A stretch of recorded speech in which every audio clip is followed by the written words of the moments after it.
Hello दोस्तों। आप सभी का स्टडी विद कॉन्सेप्ट चैनल पर स्वागत है। और आप सभी जानते हैं यूपीएससी के ओनली 20 डेज रिमेनिंग है। और आज के इस वीडियो में हम साइंस टेक को लेकर के, जो अब तक हमने किसी ने भी अगर साइंस टेक को कुछ भी नहीं पढ़ा है तो उसका काम यहाँ चल जाएगा। साइंस टेक बेसिक अगर पढ़ा हुआ है तो ठीक है, अच्छी बात है, लेकिन प्रीलिम्स के लिए अगर आप ये वीडियो एंड तक देखोगे और इसके बाद जो चीज़ हम करवाएंगे उससे आपका अच्छी तरीके से काम चल जाएगा, प्री क्वालिफाई करने में आपको सक्षम होगा। इसमें देखो, सबसे बड़ी बात है साइंस टेक की, अगर पीवाई को आपको दिखाएंगे एक नजर में, साइंस टेक का सबसे बड़ा पार्ट यूपीएससी किस तरीके से आपसे क्वेश्चन पूछ रहा है और कितना ही पढ़ना है। ज्यादा नहीं, बहुत ज्यादा लोग करंट के पीछे रटे रहते हैं, ज्यादा करंट नहीं। करंट में कौन सा पार्ट है जो आपको पढ़ना है। और मैं फिर कह रहा हूँ, ये सारी चीजें रिस्क बेस्ड है, आपको थोड़ी बहुत रिस्क उठानी पड़ती है जो आपको डेफिनेटली सपोर्ट करती है, ज्यादा नुकसान नहीं होगा। अब आप सोचे 100% पढ़ के रखें तो पॉसिबल नहीं है, 100% किसी पे याद भी नहीं रहता। तो वो सारी चीजें इसमें। इसके साथ अब मैं आपको बताता हूँ, ये 20 डेज बीस बिल्कुल आपके लिए क्रूशियल टाइम है, बिल्कुल रिलैक्स रहिए, ज्यादा प्रेशर नहीं। पहली बार, ज्यादा से ज्यादा रिवीजन कीजिए जो आपने अब तक पढ़ा हो, चाहे वो एनसीईआरटी पढ़ी है उसको रिवीजन कीजिए, चाहे आपने कोई बेसिक नोट्स पढ़े उसको रिवीजन कीजिए, चाहे आप अगर करंट अफेयर पढ़िए बीटी 365 या कोई भी चीज करंट अफेयर पढ़िए उसको रिवीजन कीजिए। वो इंपॉर्टेंट है, जितना पढ़ लिया उसका रिवीजन बहुत ज्यादा। सेकंड, डेली 10 पीवाई को कीजिए, 10 पीवाई को जीएस के, 10 पीवाई को सी सेट के, 5 पैसेज, बस ये 25 चीजें आपको डेली करनी है। इससे आपका सफिशियंट हो जाएगा, कोई दिक्कत नहीं आएगी, आराम से। ठीक है ना। थर्ड, अगर जो रिमेनिंग पार्ट, जैसे मैंने अपना सभी लोगों के साथ जो हमारे लोग उनका remaining part science tech environment last के लिए रखा। लास्ट के ये जो दो पार्ट है जिनसे लगभग 20 से 25 क्वेश्चन, दोनों से मिलकर 25 क्वेश्चन आपके इजीली बनेंगे। इन दो पार्टों में जो क्वेश्चन देखने को मिले हैं उनको आपको मैं बता देता हूँ। क्वेश्चन एनवायरमेंट बेसिक के साथ साथ कंटेम्प्रेरी क्वेश्चन बहुत ज्यादा मिले हैं, इसलिए इनको अगर कंटेम्प्रेरी आधारों पर पढ़ेंगे, करंट अफेयर पर पढ़ेंगे तो बहुत ज्यादा सफिशियंट सपोर्ट करेंगे हम। और साइंस टेक क्वेश्चन में बेसिक क्वेश्चन जो आपके आते हैं वो टेक्नोलॉजी और उसके एप्लीकेशन वाले आते हैं। जो भी टेक्नोलॉजी, चाहे हेल्थ के सेक्टर में, चाहे एग्रीकल्चर सेक्टर में, biotechnology, space technology, defence technology, कोई भी नई टेक्नोलॉजी आई है या उस टेक्नोलॉजी जुड़े हुए कोई की टर्म आए हैं, वो क्वेश्चन बनते हैं आपके, उनके एप्लीकेशन आपके क्वेश्चन बनेंगे। बहुत ज्यादा हर चीज फैक्चुअलिटी पढ़नी है। ज्यादातर क्वेश्चन साइंस टेक में या तो कोई नई कॉन्सेप्ट, न्यू इनिशिएटिव्स आई है और उसके एप्लीकेशन आए, वही आपके क्वेश्चन बनेंगे। और उनको आराम से पीटी 365 और एक दो मतलब थोड़ा सा कवर करवाएं, क्रॉस की टर्म और लेंगे आपको जो आपको हेल्प करेंगे। उनसे अगर आपको पढ़ेंगे, ये वीडियो देखने के बाद एक बार पीटी 365 की पीडीएफ को रिवाइज कर लेना, फिर दोबारा रिवाइज कर लेना एक बार और फिर एक बार और 3 बार रिवाइज कर लेना, माइंड सेट फिक्स और आराम से आपके आंसर सही जाए। ठीक है। इसके साथ साथ जो बीजन की फुल टेस्ट या किसी भी कोचिंग का फुल टेस्ट दे रहे हो, उन फुल टेस्टों की सॉल्यूशन को थोड़ा कोशिश करो याद करो। जो भी सॉल्यूशन है उसमें थोड़ा थोड़ा हेल्प करेगा आपको। सॉल्व अगर टेस्ट दे पाए तो ठीक है, नहीं दे पाए तो उसके सॉल्यूशन की याद करो, उससे आपका अच्छा हो जाएगा। जितना भी आपने टेस्ट दिए उनके सॉल्यूशन जो लिखा है नोट डाउन किया, उसको रिवीजन कीजिए। ठीक है। ये चीजें कवर करें, ज्यादा इधर उधर ध्यान नहीं दें, ज्यादा घबराए नहीं, कोई दिक्कत नहीं, आराम से आपका हो जाएगा। तो इसी में आगे बढ़े। देखो साइंस टेक के क्वेश्चन कैसे आए, मैं आपको सिंपल ज्यादा इतना नहीं, आपके बहुत अच्छे नंबर मार्जिन में चलेंगे इस बार। इस बार एक पॉइंट याद रखना हमेशा, इस बार मुझे जहां तक संभावना है कि यूपीएससी सी सेट को प्रीवियस ईयर से थोड़ा सा लूज कर सकता है। हालांकि हमें ढीला नहीं लेना है, और हो सकता है सी सेट इस बार लोगों को थोड़ा हल्का लगेगा क्योंकि लोग सी सेट को लेकर के इस बार बहुत ज्यादा सीरियस हुए हैं। ठीक है ना। इसलिए प्रीलिम्स में जीएसटी कट ऑफ 2023 के कंपेरिजन ऊपर जा सकते हैं, ध्यान रखें, ऊपर जाएगी, जा सकती है क्या, क्योंकि लोग थोड़े सतर्क हो चुके हैं, अलर्ट हो चुके हैं, पढ़े भी हैं लोग ज्यादा, पैटर्न लोगों के समझ में आ गया। और यूपीएससी अगर पैटर्न भी दो चार चेंज करेगी, लोग अपना माइंड सेट पहले से तैयार करके जा रहे हैं, तो इसलिए कट ऑफ आपकी बहुत अच्छी खासी ठीक ठाक जा सकती है। ऐसा ना सोचना है कि 2023 में कम गई तो हर साल आपकी कम जाएगी, वो चीज आपको थोड़ा माइंड में रखना है। ठीक है ना। 50 क्वेश्चन तो अपना एवरेज रखना है, 50% तो हमें सही करना है। और जो लोग जिनको फॉरेस्ट का भरा है वो प्लीज थोड़ा सा 10 नंबर अपना मार्जिन रखें। देखो मैं आपको यहाँ सॉल्यूशन नहीं कर रहा हूँ, मैं आपको एक चीज बता रहा हूँ, क्वेश्चन कैसे आपसे रिपीटेडली यूपीएससी पूछती है। ये 2022 का क्वेश्चन है आपके सामने, जिसमें पूछा गया डीएनए बार कोडिंग। अब डीएनए बार कोडिंग क्या है, एक टेक्नोलॉजी है, डीएनए की रीडिंग करना, उसको सीक्वेंसिंग करना, है ना। तो ये किसका उपसाधन का मतलब एप्लीकेशन, ये उसका उपयोग पूछा है आपसे। ठीक है। तो डीएनए बार कोडिंग के एप्लीकेशन पूछे बस, इन दोनों में से आपको पूछा है ये दो कौन कौन से हैं जो डीएनए के एप्लीकेशन हो सकते हैं। क्या डीएनए बार कोडिंग से हम आयु का पता लगा सकते हैं, समान दिखने वाली प्रजातियों के बीच भिन्नता जानने के लिए इसका यूज कर सकते हैं। तो क्या है इसका, आज सर मुझे लगता है सब लोग जानते होंगे और हम इसको बहुत ज्यादा कवर भी कर लेते हैं, पता भी नहीं। लेकिन एक देखो सिंपल, अब आप लोग बहुत डीएनए की टेक्नोलॉजी, डीएनए कैसे काम करता है, बारकोडिंग कैसे काम करती है उसे नहीं, डीएनए बारकोडिंग क्या है और एप्लीकेशन क्या है, क्वेश्चन 2 पॉइंट से। इसी प्रकार देखो की टर्म, ये आगे बायोफिल्म। अब बायोफिल्म क्या होता है? सिर्फ बायोफिल्म, एक कीटर में बायोफिल्म बस। अब बायोफिल्म अगर आपने एक बार पढ़ लिया, और बायोफिल्म की वही एप्लीकेशन, इसकी एप्लीकेशन क्या है, मतलब इसका उपयोग क्या है। तो इस बार इसी चीज को ध्यान में रखते हुए पीटी 365 को बनाया इसी तरीके से, उसने एप्लीकेशन अलग से दी। तो एप्लीकेशन वाले क्वेश्चन बन रहे हैं ज्यादा, इतना नहीं, सिर्फ कोई कॉन्सेप्ट कोई टेक्नोलॉजी नहीं, उसी प्रकार से। अब प्रोबायोटिक्स क्या होता है, ठीक है ना। ये प्रोबायोटिक्स एक बेसिक टाइप का क्वेश्चन है, आपको देखोगे, आप देखोगे बेसिक क्वेश्चन है। तो प्रोबायोटिक्स को लेकर के क्वेश्चन बनाया हमने, ठीक है। इसके अलावा देखो 2021 में देखें, रिकम्बिनेंट वैक्सीन, ये जो है रिकम्बिनेंट टेक्नोलॉजी से क्वेश्चन बना है। जो करंट आई थी वैक्सीन, उसको रिकम्बिनेंट टेक्नोलॉजी ऐड कर दी है उसमें, ठीक है। इसके अलावा आप देखोगे आनुवांशिक रोगों में निम्नलिखित से, ये इन्वेंट्रो, ठीक है। ये आपके पास इन्वेंट्रो टेक्नोलॉजी हो गई। ये बिल्कुल बेसिक साइंस टेक का, जो हम कहीं ना कहीं इस पीटी 365 चीजों में कवर कर। तो बहुत ज्यादा, इतना ज्यादा यूपीएससी, आप क्योंकि आप आपसे जनरल क्वेश्चन पूछे जाते हैं। जैसे साइंस टेक में ऐसा नहीं बहुत ज्यादा टेक्निकल चल रहा है, वो टेक्निकल नहीं चाहेंगे। जस्ट कोई नई तकनीक आई है उसको देखना है। अब बताओ, ये बहुत ज्यादा देखिए, ये वालगढ़ और वालगढ़ सेकंड आपको करंट बिल्कुल देखेगी। वालगढ़ एंड वालगढ़ सेकंड क्या है बेसिकली, तो ये आप सभी जानते हैं, बेसिक चीजें हैं। ये टेक्नोलॉजी जो जीएम फसलों के लिए यूज की जाती है, बेसिकली बीटी कॉटन के लिए यूज की गई है। तो वालगढ़ फर्स्ट, वालगढ़ सेकंड टेक्नोलॉजी जस्ट की तरह। आपसे ये नहीं पूछा टेक्नोलॉजी कैसे काम करती है, क्या इसका मामला है, जस्ट पूछा है कि इसका संबंध किससे है। इतने सिंपल क्वेश्चन इसमें रखती है साइंस टेक। बहुत ज्यादा जेन्युइन जनरल क्वेश्चन आपसे रखती है। बस सिंपल अंतर क्या है कि हम साइंस टेक को बहुत सारी चीज ज्यादा पढ़ लेंगे, बहुत बहुत ज्यादा ज्ञान ले लेंगे, बहुत चीजें। देखो मैं फिर कह रहा हूँ, कुछ चीजें रिस्क पे उठाई जाती है, हम यहाँ रिस्क ले रहे हैं, ठीक है ना। बहुत सारे लोग जो भी सेलेक्टर होते हैं रिस्क लेकर के प्रीलिम्स देने जाते हैं। और आपका पॉलिटी, हिस्ट्री, इकोनॉमी और ज्योग्राफी, अगर चार का बेसिक मजबूत है, एनवायरमेंट और साइंस टेक में आप खूब रिस्की, आप सेफ जाओगे, ठीक है ना। तो एनवायरमेंट और साइंस टेक को बहुत ज्यादा गहराई से नहीं, सिंपल सा ऊपर से पढ़ना है। ये देखो एक ही टर्म आता है यार, ACE2, बस ये किससे संबंध, सिंपल सा। तो इतना ज्यादा मतलब क्यों उतना टेंशन, बिल्कुल सिंपल। ये देखो बेसिक क्वेश्चन है। ये देखो करंट में एक एप्लीकेशन पूछा गया, हमें कह रहा हूं ज्यादातर आपसे पूछेंगे एप्लीकेशन, ज्यादातर यूपीएससी क्वेश्चन एप्लीकेशन बेस्ड, उसका यूज क्या है, उसका उपयोग क्या है, वो क्वेश्चन आपके रहेंगे, चाहे आप कुछ भी देखो। ये देखो एक टेक में प्रो न्यूक्लियर ट्रांसफर का प्रयोग, ध्यान रखना हर क्वेश्चन एप्लीकेशन बेस्ड है। हमें सिर्फ एक चीज देखनी है, कोई तकनीक क्या है और उसका एप्लीकेशन क्या है, उसके बाद नहीं समझना उससे सब, ठीक है। तो प्रो न्यूक्लियर ट्रांसफर टेक्नोलॉजी किससे सब, चाहे कोई भी तकनीक देखो, आरएनए की आई है, ये आरएनए का, ये सब सब हम अब सब देखते हैं। आरएनए आई का मतलब क्या होता है, इंटरफेरेंस करते हैं। तो बहुत अच्छा सा टेक्नोलॉजी करंट आई तो समय 2009 में, तो आपसे क्वेश्चन पूछा, ठीक है ना। इसके अलावा देखो कैस 19 प्रोटीन क्या है, सभी जानते हो, ये बहुत सिंपल टेक्नोलॉजी, ठीक है ना।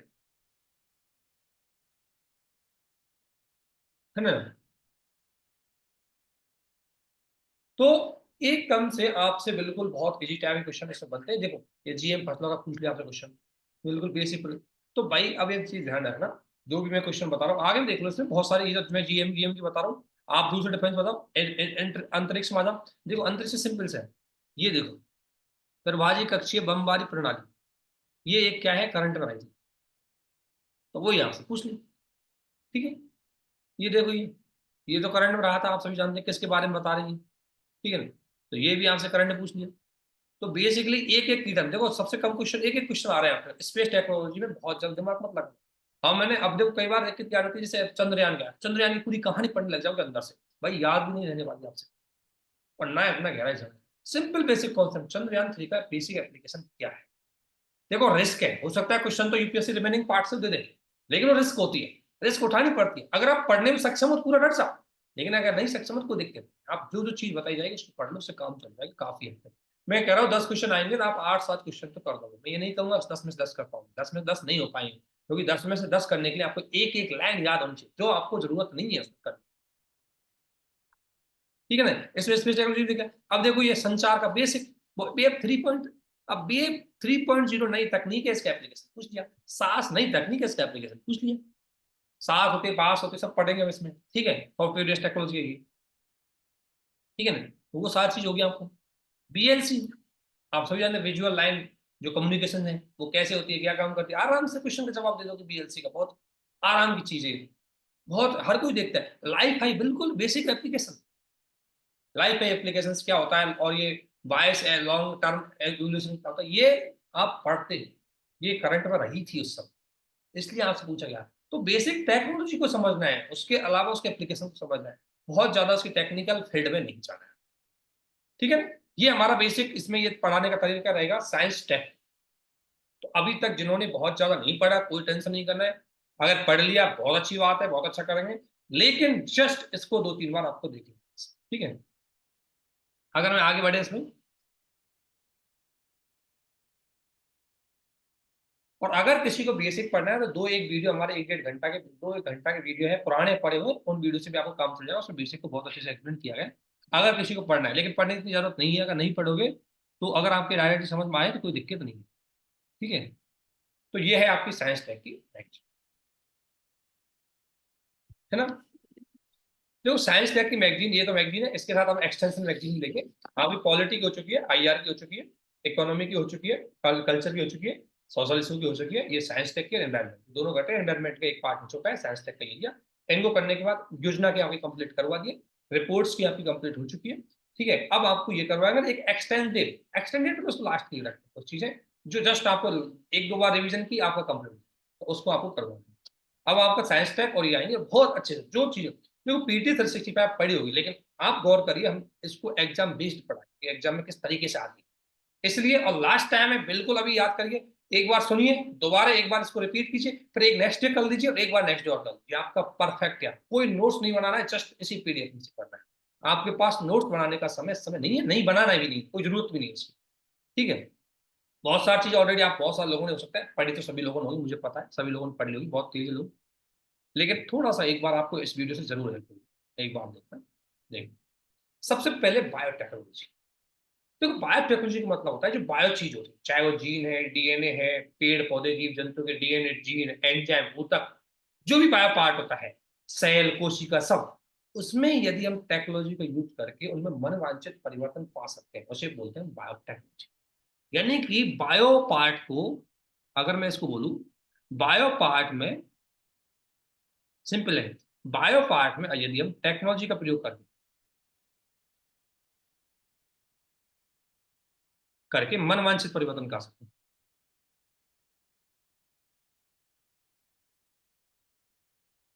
अब बायो पार्ट में से भी आपको क्या है दोस्तों, जीन है। बायो पार्ट में क्या होगा, आपका जीन हो गया, सेल हो गई, गुणसूत्र हो गए। ठीक है। जीन, गुणसूत्र, ठीक है, एंजाइम, ऊतक, कुछ भी हो सकता है। तो वही कहानी से चलेगी। जीन को एडिट कर दो, सेल को एडिट कर दो, गुणसूत्र को एडिट कर दो, डीएनए को एडिट कर दो,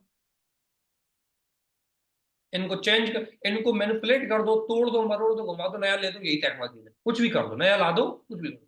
तो सबसे पहले आते हैं जीनोम टेक्नोलॉजी, यानी कि जीनोम एडिटिंग। जीनोम एडिटिंग का मतलब जीन में अगर किसी भी पेड़ पौधे प्रजाति के जीन को हम एडिट करके, एडिट का मतलब उसको नया लगा करके बाहर से, उसको दूसरे के साथ क्लोनलाइज करा करके, संक्रमण करा करके, या उसमें उसको रिप्लेसमेंट करके, या उसको मॉडिफिकेशन करके, यदि हम कोई मनवांछित परिवर्तन पा लेते हैं, उस तकनीक को हम बोलते हैं जीनोम टेक्नोलॉजी, जीनोम एडिटिंग। यानी जीन को एडिट करना है, चाहे उसको काटना है, चाहे हटाना है, चाहे डिलीट करना है, चाहे अलग। ठीक है। तो सिंपल सी चीज है। अब आप सोचिए कि हमारे शरीर की बेसिक यूनिट होती है जीन, जो हमारे शरीर के पूरे हमारे शरीर की बेसिक यूनिट होती है, जो कार्यात्मक इकाई होती है जीन, वो पूरे शरीर की पूरी एक्टिविटी को दिखाती है, बनाती है, सब कुछ करती है। उसमें हम किसी भी प्रकार का यदि चेंज कर सकते हैं, उसको मनवांछित परिवर्तन पा सकते हो, जीन एडिटिंग होती है, जो पेड़ पौधे मानव में कर सकते हैं। इसलिए इसका एप्लीकेशन हर एरिया में, इसका यूज हर जगह हुआ, हेल्थ में, एजुकेशन में, सॉरी, हेल्थ, आपका बीमारी में हो जाएगा, आपका एग्रीकल्चर में हो जाएगा, आपकी बायोडाइवर्सिटी में यूज कर लो, किसी में भी इसका यूज कर, जहां जहां जीन होगा वहां वहां इसका उपयोग होगा। बस ये कॉन्सेप्ट याद रखना मन। ठीक है। तो इसको पढ़ते हैं।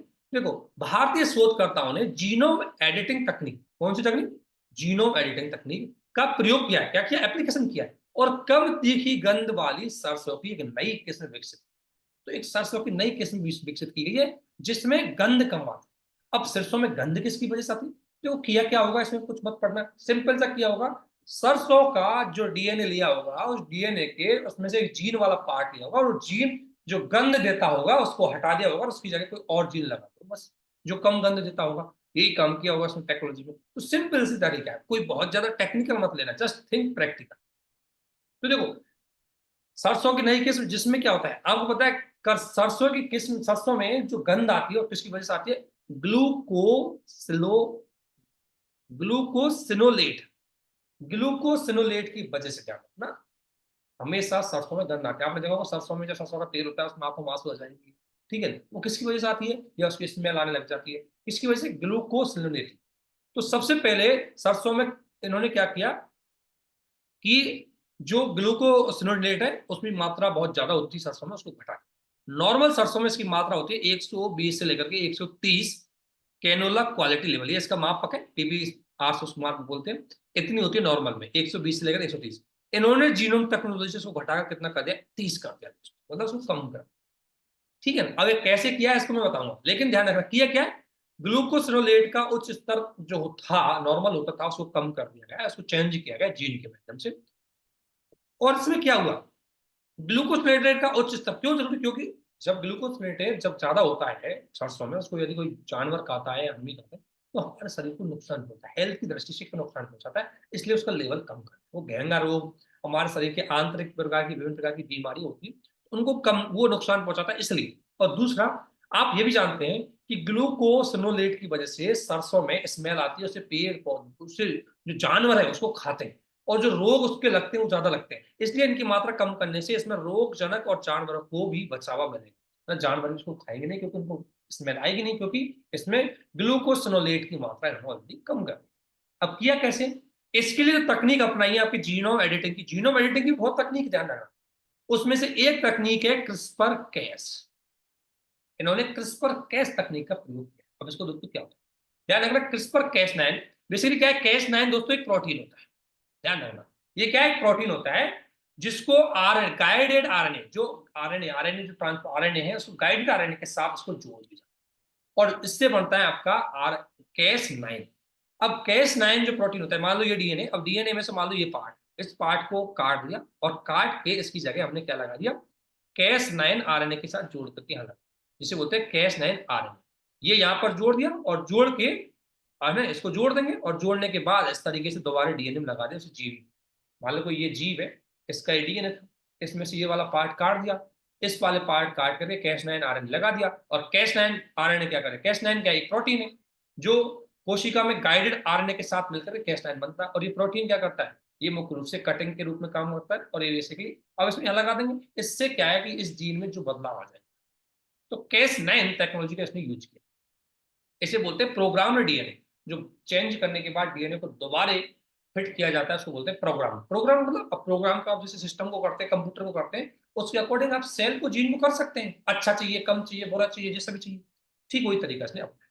तो कैस 9 टेक्नोलॉजी, इस कैस 9 टेक्नोलॉजी का यूज कहीं भी कर सकते हो आप, जहां पर जीन में आपको कोई बदलाव करना हो, डीएनए में कोई बदलाव करना हो, वो कैस 9 क्रिस्पर कैस 9 टेक्नोलॉजी का यूज कर सकते हो। CRISPR the sequence, Cas 9 the protein, ठीक है, और इसको आरएनए के साथ मिला देंगे तो गाइडेड प्रोटीन हो जाएगी, और एक मैनिपुलेटेड प्रोटीन हो जाएगी जो जीनोम में किसी प्रकार के चेंजेस कर सकती है जो आप चाहते हैं, ठीक है ना? ये हो गई। तो इसकी वजह से अब कहानी सिर्फ एक थी, वही थी सरसों की कम गंध वाली फसल है। अब देखो आप इसमें, अब इसमें जीनोम एडिटिंग के बारे में वही कहानी बताई जो मैंने आपको बताई, सिंपल सा कुछ नहीं है। जीनोम एडिटिंग के जरिए पादप बैक्टीरिया प्रणाली में डीएनए में कुछ बदलाव किए जा सकते हैं। डीएनए को एडिट करने के लिए शारीरिक लक्षण, मतलब कुछ भी बदलाव हो सकता है, आदमी की बीमारी का खतरा भी कम हो सकता है, कोई भी चेंजेस कर सकते हैं। अब देखो, अब डीएनए में चेंज करने के दो तरीके हो सकते हैं, ध्यान रखना। डीएनए में जो चेंज करने के तरीके बोलते हैं उनको बोलते हैं, क्या करते हैं, ये डीएनए है दोस्तों, जैसे ये डीएनए होता है, इसमें एक सीक्वेंस होता है, A double bond T, G triple bond C, ये बॉन्ड बने होते हैं, सीक्वेंस होता है, ठीक है। अब इसमें क्या है, जिन्हें बोलते हैं न्यूक्लियोटाइड। अब न्यूक्लियोटाइडों को यदि हम घटाएं, या फिर दो न्यूक्लियोटाइड इसमें निकाल दिए, जैसे मान लो ये डीएनए है पूरा, अब इस डीएनए का ये पार्ट मान लो खराब था, इसको या तो हटा दिया हमने, या इसकी जगह नया लगा दिया, या हटा करके इसको जोड़ दिया बीच में डायरेक्टली, ठीक है ना? ये सभी तरीके क्या होते हैं, डीएनए टेक्नोलॉजी कहलाते हैं, या जीनोम टेक्नोलॉजी भी कह सकते हैं इसको। और इसी में इसी के तरीके बोलते हैं हम साइड डायरेक्टेड न्यूक्लियस। इसको क्या बोलते हैं? Side directed nucleus. यानी कि जो न्यूक्लियस ग्रुप है उसको डायरेक्टेड किया जाता है अकॉर्डिंग टू योर चॉइस। अब देखो एसडीएन, इस तकनीक को बोलते हैं एक शॉर्टकट में एसडीएन। एसडीएन के 3 पार्ट होते हैं दोस्तों, एसडीएन फर्स्ट, एसडीएन सेकंड और एसडीएन थर्ड। एसडीएन फर्स्ट और सेकंड टेक्नोलॉजी में क्या होता है कि इसमें खुद जीव के अंदर ही चेंज किया जाता है, कोई बाहर से किसी नए जीन से कुछ नहीं लाया जाता, कोई बाहर से कोई आनुवंशिक सामग्री इसमें प्रवेश नहीं की जाती फर्स्ट और सेकंड। जैसे सिंपल सा बात है, अगर मान लीजिए जीन है, इसी जीन का ये वाला पार्ट को हमें चेंज करना है, तो कुछ नहीं किया इन्होंने, इसी जीव के पार्ट में कोई अपन इसी जीन का कोई अलग वाला हिस्सा, मान लो यहाँ से कोई चीज सही हो लगा दी, ठीक है। तो वो अगर उसी जीन के अंदर की चीजें चेंज की जाती है तो उसे एसडीएन फर्स्ट टेक्नोलॉजी कहते हैं। ऐसे बोलते हैं, मतलब मूल प्रजाति के माध्यम कोई बाहरी प्रजाति से प्रवेश नहीं कराया जाता। और एसडीएन 3 में क्या होता है, एसडीएन 3 के अंतर्गत बाहरी प्रजाति, जैसे आपको मान लो ये फसल की जैव, और इस फसल में आपने देखा होगा इसमें जो वरुणा नाम की फसल है, ये जीन किसमें चेंज किया हमने, वरुणा नाम की फसल में चेंजेस किया, ठीक है।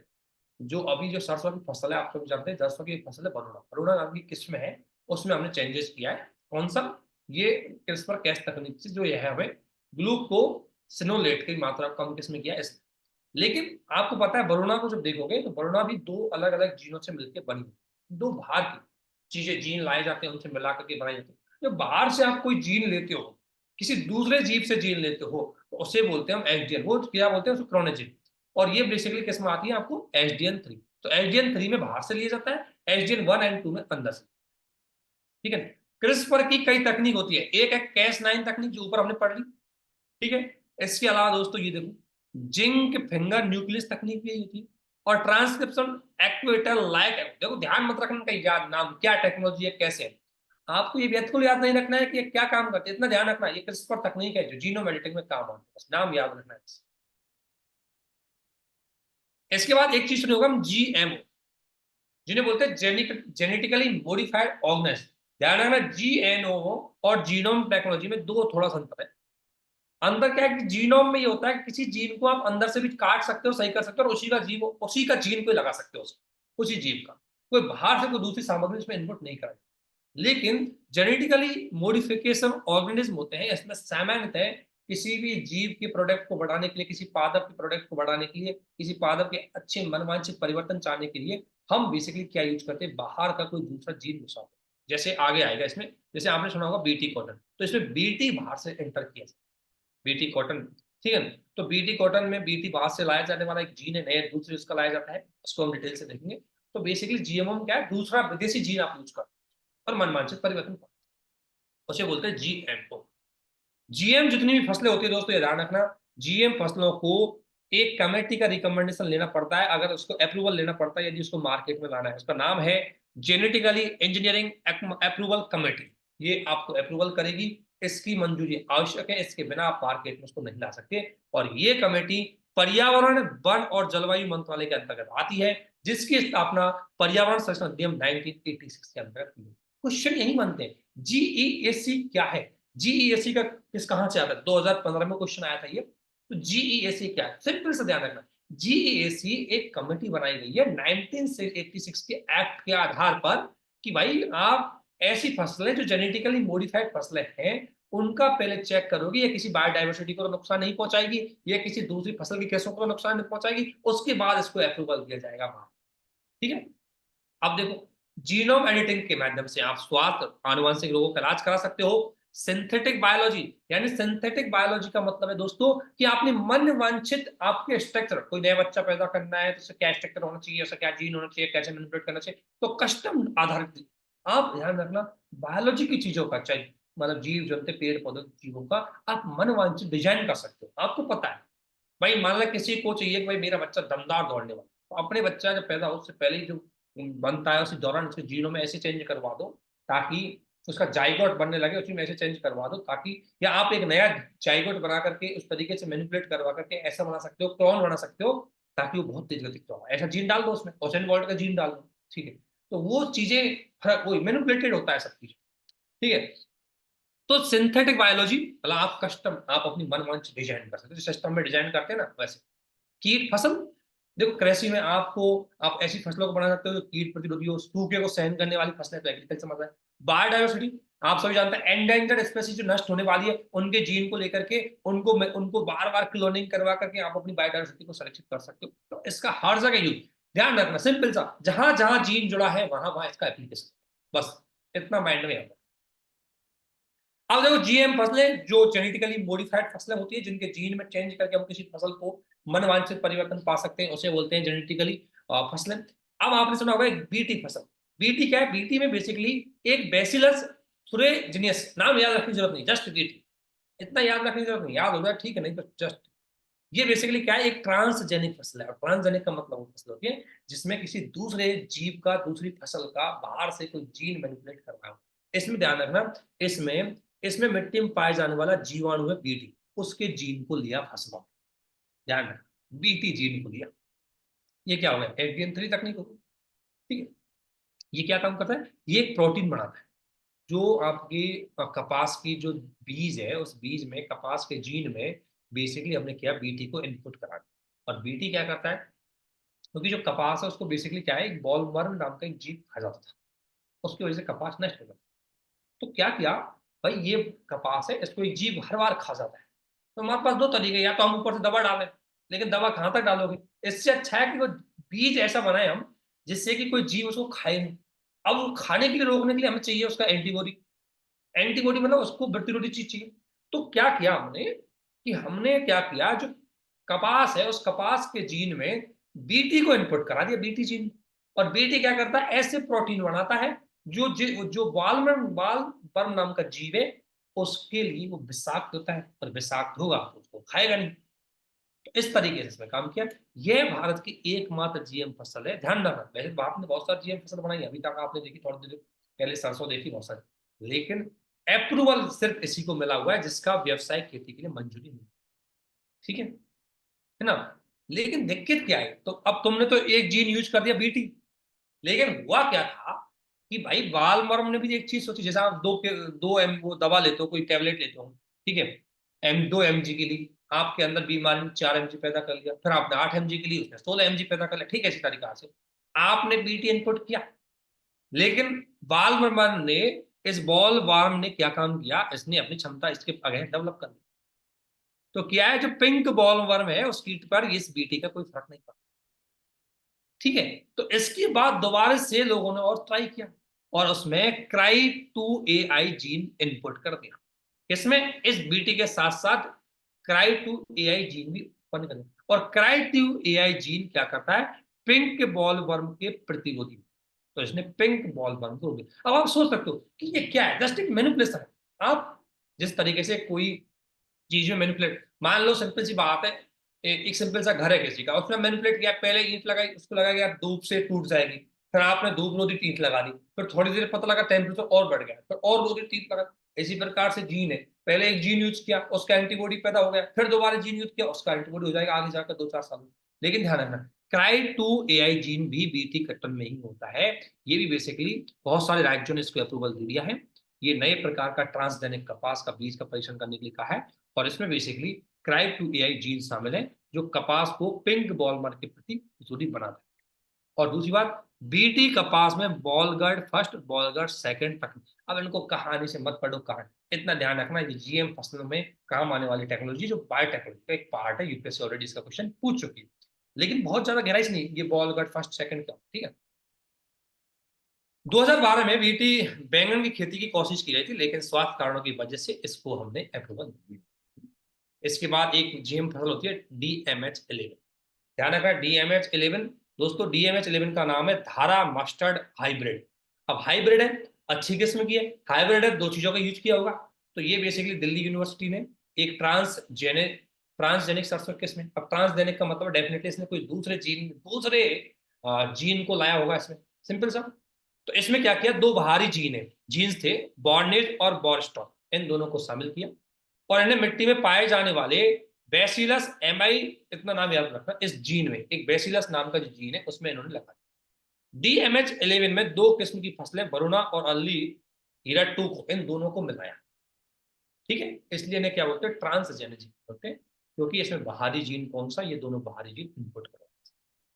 तो बहुत ज्यादा इसमें कोई फैक्चुअल याद नहीं करना है, भाई DMH11 नाम की एक फसल बनाई दिल्ली यूनिवर्सिटी में, ट्रांसजेनिक सरसों की फसल है बेसिकली।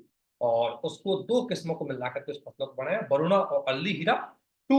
वरुणा अर्ली हीरा के अच्छे अच्छे जीन लिए, उनको मिलाया, और उसके साथ साथ उसमें दो बाहरी जीन लिए, बाहर ने जो बारिस्टर इनको मिलाया, ताकि इनको बहुत अच्छी क्वालिटी दी जा सके। ठीक है, एक तरह से ट्रांसजेनिक जेनिक फसल है। अगला देखिए सिंपल सा, एंजाइम रिप्लेसमेंट थेरेपी।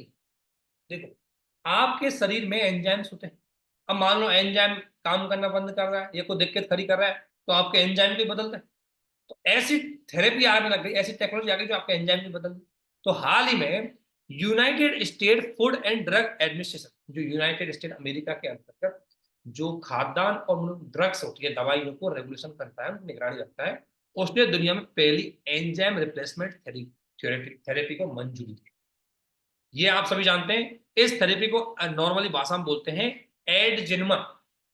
एडजिनमा ये बेसिकली क्या है, जैसे रिकॉम्बिनेंट प्रोटीन उत्पाद करती है, इसे ऑन डिमांड ERT के लिए मंजूर किया गया है। तो बेसिकली वही कि इसमें जरूरत पड़ने पर जो एंजाइम अगर बदल रहा है उसके लिए इसको यूज किया था। और ये बहुत दुर्लभ प्रकार की ब्लड कैटेग जो दुर्लभ प्रकार का ब्लड क्लॉटिंग विकार है, रोग है, तो उसके इलाज करने में ये आती है। क्योंकि बेसिकली क्या होता है, जिन व्यक्तियों में एंजाइम कमी होती है, क्योंकि एंजाइम आपकी बॉडी को पूरा मैनिपुलेट करते हैं, पूरा आपकी बॉडी एंजाइम ही चलती है, एंजाइम प्रोटीन बनाते हैं, बहुत सारा काम करते हैं, बहुत सारा बैलेंस रखते हैं। मैं ज्यादा बायोलॉजी के साथ बहुत डीपली इसमें मुझे अवेयरनेस नहीं है, लेकिन मुझे इतना पता है कि एंजाइम आपकी बॉडी के बहुत ही इंपॉर्टेंट पार्ट होते हैं। इसलिए एंजाइम में अगर किसी प्रकार कमी हुई तो आपकी बॉडी को बहुत बड़ा नुकसान होता है, डेथ हो जाती है, लोगों की इलाज नहीं हो पाता, ऐसा कोई इंजेक्शन से भी इलाज नहीं हो पाएगा। इसलिए क्यों ना हम उस एंजाइम को चेंज कर दें, उसको बदल दें। उस तकनीक को लेकर आए ERT, वही रिकम्बिनेंट डीएनए टेक्नोलॉजी है। रिकम्बिनेंट डीएनए टेक्नोलॉजी कुछ नहीं है, ये आपका मान लो डीएनए है, ठीक है। इस डीएनए के पार्ट खराब है, इसको यहाँ से काटा, सही पार्ट है उसको यहाँ पर लगा दिया, बस ये हो गया रिकम्बिनेंट डीएनए टेक्नोलॉजी। ठीक है, बहुत सिंपल तरीका है। तो ये भी क्या है, डीएनए टेक्नोलॉजी तकनीक वही है। इसमें किसी प्रकार के जीन को हम पादपों की विभिन्न प्रजातियों, पाद प्राणियों के विभिन्न, मतलब पादपों से प्रजाति, मतलब किसी प्रकार से, देखो पादपों से प्राणियों में, प्राणियों से पादपों में, पादपों से पादपों में, प्राणियों से प्राणियों में, आप किसी प्रकार से जीनों को चेंज कर सकते हो through the recombinant DNA technology. अब देखो, उन्हीं के एप्लीकेशन है सब, हम आगे पढ़ते जाएंगे उन्हीं के एप्लीकेशन। एक होता है gene drive technology.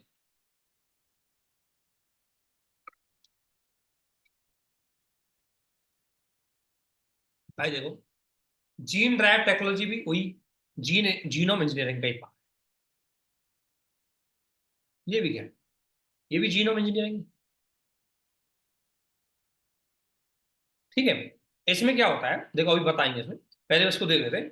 Gene drive GDT बोलते हैं, आधार परीक्षण के तहत मच्छरों की आबादी में काफी कमी लाने के लिए सफलता कर देखी गई है। इसके तहत मादा मच्छरों की जनन क्षमता को समाप्त कर। भाई सिंपल सी बात है, आप सभी जानते हैं हमारे शरीर में अगर मच्छरों की भी देखते हैं, मच्छरों के शरीर में, हमारे शरीर में नॉर्मली क्या होता है, 22+X और 22+XY ऐसे होता है ना एक तरह से। ऐसे ही मतलब मच्छरों के बहुत ज्यादा होते हैं गुणसूत्र, उनके भी गुणसूत्र होते हैं। उसी में जो मादा है, जो मादा मच्छर है, तो मादा मच्छर के जो डीएनए है, मादा मच्छर के जो जीन है, जो उसके प्रोडक्टिविटी को बढ़ाता है, उसकी जनन को बढ़ाता है, हमने उसको मैनिपुलेट करके उसकी प्रोडक्टिविटी को डिस्टर्ब कर, ताकि वो ज्यादा मच्छर पहने। ठीक है, ठीक है। तो जीन ड्राइव वंशानुगत ऐसा हो, परिवर्तित जीन सदैव वंशानुगत होता है। ठीक है, तो इसमें क्या किया है, इसमें सिंपल से आगे समझो इसको। तो इसमें क्या किया है कि ये भी जीन इंजीनियरिंग की तकनीक है। इस तकनीक में मेंडेलियन वंशानुगत के निर्धारित नियमों को बदलाव के लिए जीन में संशोधन करते हैं। मेंडेलियन वंशानुगत बेसिकली माता पिता की जो लक्षण है वो बेसिकली किसमें जाते हैं, वो संतान में चले जाते हैं पैटर्न। अब मान लो जो माता में लक्षण थे वो संतान में आएंगे, यदि हम उसी लक्षण को डिस्टर्ब करते तो संतान में लक्षण नहीं आएंगे। अब माता से संतान में एक लक्षण आता है प्रोडक्टिविटी का, प्रजनन का, और उस प्रजनन को यदि हम स्लो कर दें तो उसका बच्चा या उसकी बच्चों भी बच्चों को बच्चे पैदा नहीं कर पाएंगे, प्रोडक्टिविटी नहीं हो पाएगी, तो मच्छर कम पैदा, उसको रोक। तो देखो तरीके से एप्लीकेशन हो रहा है जीनोम एडिटिंग का, सब जीनोम एडिटिंग है। ये भी क्या है, तो जीनोम एडिटिंग है ना, जीन को एडिट कर रहे हो, वो जीन जो प्रोडक्टिविटी बढ़ा रहा है उसको मैनिपुलेट कर रहे हो। सरल शब्दों में इसलिए इसको क्या बोला, क्योंकि इसमें हमने आनुवंशिक जीन को चेंज किया, इसलिए इसको बोलेंगे जीन ड्राइव आनुवंशिक तकनीक। ठीक है, इसने कुछ नहीं किया, सबसे पहले जीन दिया और डीएनए से उसको काटा Cas9 एंजाइम के माध्यम से, और क्रिस्पर उसको रिपीटेड डीएनए में दोबारा से लगा दिया। CRISPR the sequence of the DNA, मैं फिर कह रहा हूँ, क्रिस्पर डीएनए के अंतर्गत एक सीक्वेंस है उसके न्यूक्लियोटाइड। और Cas9 मैंने बताया था, Cas9 बेसिकली एक एंजाइम होता है, जो प्रोटीन होता है, जो कटिंग के लिए काम करता है। आप डीएनए को काट दो, आरएनए लगा करके उससे गाइड कर दो, बस सिंपल सी कहानी। तो इसके माध्यम से 3 घटकों के जरिए इनको आनुवंशिक सामग्री के मूल जिन के स्थान पर जीएनए में डीएनए नहीं जोड़ दिया, वही सिंपल सा। और इस जो जोड़े गए डीएनए से अगली पीढ़ी में जब जीन बनेगा, तो ये जीन तेजी से अगली पीढ़ी में फैल जाएंगे, और अगली पीढ़ी में फैल करके उसको ब्लॉक कर देंगे प्रोडक्टिविटी। और जब आपको पता है ब्लॉक करेंगे, तो सिंपल प्रोडक्टिविटी या प्रजनन क्षमता कमजोर है। आप सिंपल जरिए आप सोचिए कि ये तकनीक कहाँ यूज हो। पहली बात, ये बेसिकली ऐसे कीटों के विस्तार को रोकने के लिए हो सकती है जो हमारी फसलों को नुकसान पहुंचाते हैं। ये मच्छरों को रोकने के लिए हो सकती है, वही तरीका है जो कहाँ का यूज कर सकते हैं, यहाँ यूज कर सकते हैं, यहाँ यूज कर सकते हैं। बेसिक कॉन्सेप्ट समझ गए ना, कि जीन ड्राइव टेक्नोलॉजी, यानी कि इस टेक्नोलॉजी के माध्यम से जो वंशानुगत या प्रोडक्टिविटी करने वाले जीन को ब्लॉक टैप में किया जाता है, उसकी कॉपी अलग, उसको कुछ इस तरीके से मैनिपुलेट किया जाता है कि उसकी प्रोडक्टिविटी कम हो, और जब वो जीन अब एक जीन में पैदा आते हैं, उससे दूसरे वंश में जाएगा, तीसरे में जाएगा, बेसिकली उनकी स्लो स्पीड करता जाएगा उसके लिए। अगला आता है जीनोम सीक्वेंसिंग। देखो, आपके शरीर के अंतर्गत बेसिकली बेस, डीएनए में बहुत प्रकार के बेस होते हैं, क्षार होते हैं, उनके बारे में हम डिटेल करेंगे। तो हाल ही में जीनोम सीक्वेंसिंग के माध्यम से वैज्ञानिकों ने लॉन्ग रीड जीनोम सीक्वेंस तकनीक के जरिए बाई गुणसूत्र का सफलतापूर्वक सीक्वेंसिंग किया। देखो, आप सभी जानते हैं गुणसूत्र क्या, एक गुणसूत्र और गुणसूत्र में डीएनए का एक सीक्वेंस होता है, जैसे ये एक सिंपल से डीएनए, ठीक है। इसमें यहाँ जुड़ा है ए डबल बॉन्ड टी के साथ, यहाँ जुड़ा है जी डबल बॉन्ड सी के साथ। इधर ही मान लो मैं इसे पढ़ू, ये दूसरा डीएनए, यहाँ उल्टा हो जाएगा, मान लो जी ट्रिपल बॉन्ड सी के साथ या ए डबल बॉन्ड टी के साथ। तो हमें हमारे शरीर के अंदर जो डीएनए है, उनमें जीन का सीक्वेंस क्या है, उसकी स्टडी करने की जो तरीका है, उसे बोलते हैं जीनोम सीक्वेंस, यानी कि जीनों का सीक्वेंस। अब इसका पता कैसे लगा? अगर आपको पता लग जाए कि हमारा सीक्वेंस ऐसा है, ए के बाद टी, जी के बाद सी, इससे हमें हमारे जीन की स्टडी हो जाएगी, पैटर्न पता लग जाएगा। और हमें यह पता लग जाएगा कि हेल्दी आदमी का पैटर्न ये होता है, अनहेल्दी आदमी का पैटर्न ये होता है। तो इससे ये पता लग जाएगा कि ये अनहेल्दी आदमी, ये हेल्दी आदमी, तो इसका मतलब इसमें क्या डिफेक्ट है, इस अनहेल्दी से इसमें रिप्लेसमेंट का। तो इसलिए genome technology, genome sequence technology बहुत ही हेल्पफुल है। इससे क्या है कि रीडिंग करते हो आप, अगर आपके शरीर के सीक्वेंस का ही पता लग जाए, तो आपका इलाज किया। तो वही बेसिकली, तो जीनोम सीक्वेंसिंग का बाई गुणसूत्र में हमने सफलतापूर्वक करता है लॉन्ग रीड के माध्यम से। बताऊंगा लॉन्ग रीड जीनोम क्या होता है। तो देखिए, जीनोम सीक्वेंस समझ गए, मैं पूरा कर रहा हूँ। बेसिकली क्षार होते हैं, उनको पता लगाया जाता है, एडेनिन साइटोसिन क्या क्षार है बेसिकली, और सजीवों के डीएनए का पूरा सेट चेक किया जाता है, गुणसूत्रों का भी चेक किया जाता है, सिंपल सी बात है। जीनोम अनुक्रमण दो तरीके होते हैं, लॉन्ग रीड और शॉर्ट रीड। शॉर्ट रीड में क्या होता है, अब लॉन्ग में तो क्या होता है, मान लो बड़ा काट दिया, शॉर्ट में क्या है, छोटा काट दिया, सिंपल सा बात है बस। डीएनए का बड़ा हिस्सा काट के डीएनए छोटा हिस्सा काट काट के अगर उनको रीडिंग करेंगे, तो लॉन्ग रीड, शॉर्ट रीड, बस खत्म। तो वही है शॉर्ट रीड। इसके अंदर सीक्वेंस करने से पहले जीनोम को छोटे छोटे खंडों में विभाजित किया जाता है, नॉर्मली इतना। और इस तकनीक का बहुलता से प्रयोग मुख्य रूप से गणना करने और डीएनए सीक्वेंस में प्रतियों के बारे में जानने, कॉपी कितनी तेज गति से करते हैं, ट्रांसक्रिप्ट कितनी तेज गति से बनाता है डीएनए, उसके आपको पता है डीएनए कॉपी करता है बहुत तेज गति से। लॉन्ग रीड में इसमें डीएनए को बड़े खंडों में विभाजित किया जाता है, और इन खंडों की सीक्वेंसिंग की टैगिंग की जाती है। टैगिंग जैसे अपन कोई फाइल की टैग करते हैं, कोई नंबरिंग करते हैं उसकी, और प्रत्येक ट्रैक, उसको प्रत्येक नंबर को, हर किसी की लंबाई चौड़ाई सब चेक किया जाता है, और उसके बाद उसको देखा जाता है, सीक्वेंस किया जाता है। इस तकनीक के माध्यम से बड़े बड़े खंडों को हम सीक्वेंसिंग करके एक अच्छे रिजल्ट तक पहुंच सकते हैं। ठीक है, ये तकनीक अनुक्रम के दौरान बाई गुणसूत्र जीन की रिपीटेटिव प्रकृति और बियर्ड लूप संबंधी समस्या का पता लगाती है, आसानी से पता लगाते हैं, क्योंकि आपको एक पैटर्न पता लग जाता है। एरियल मेटा जीनोमिक्स एक शब्द बोलते हैं, जीनोम का बहुत ही नया तरीका है, हवा से माइक्रोबियल नमूनों के माध्यम से आप उनकी संरचना का अध्ययन, हवा के माध्यम से। ठीक है,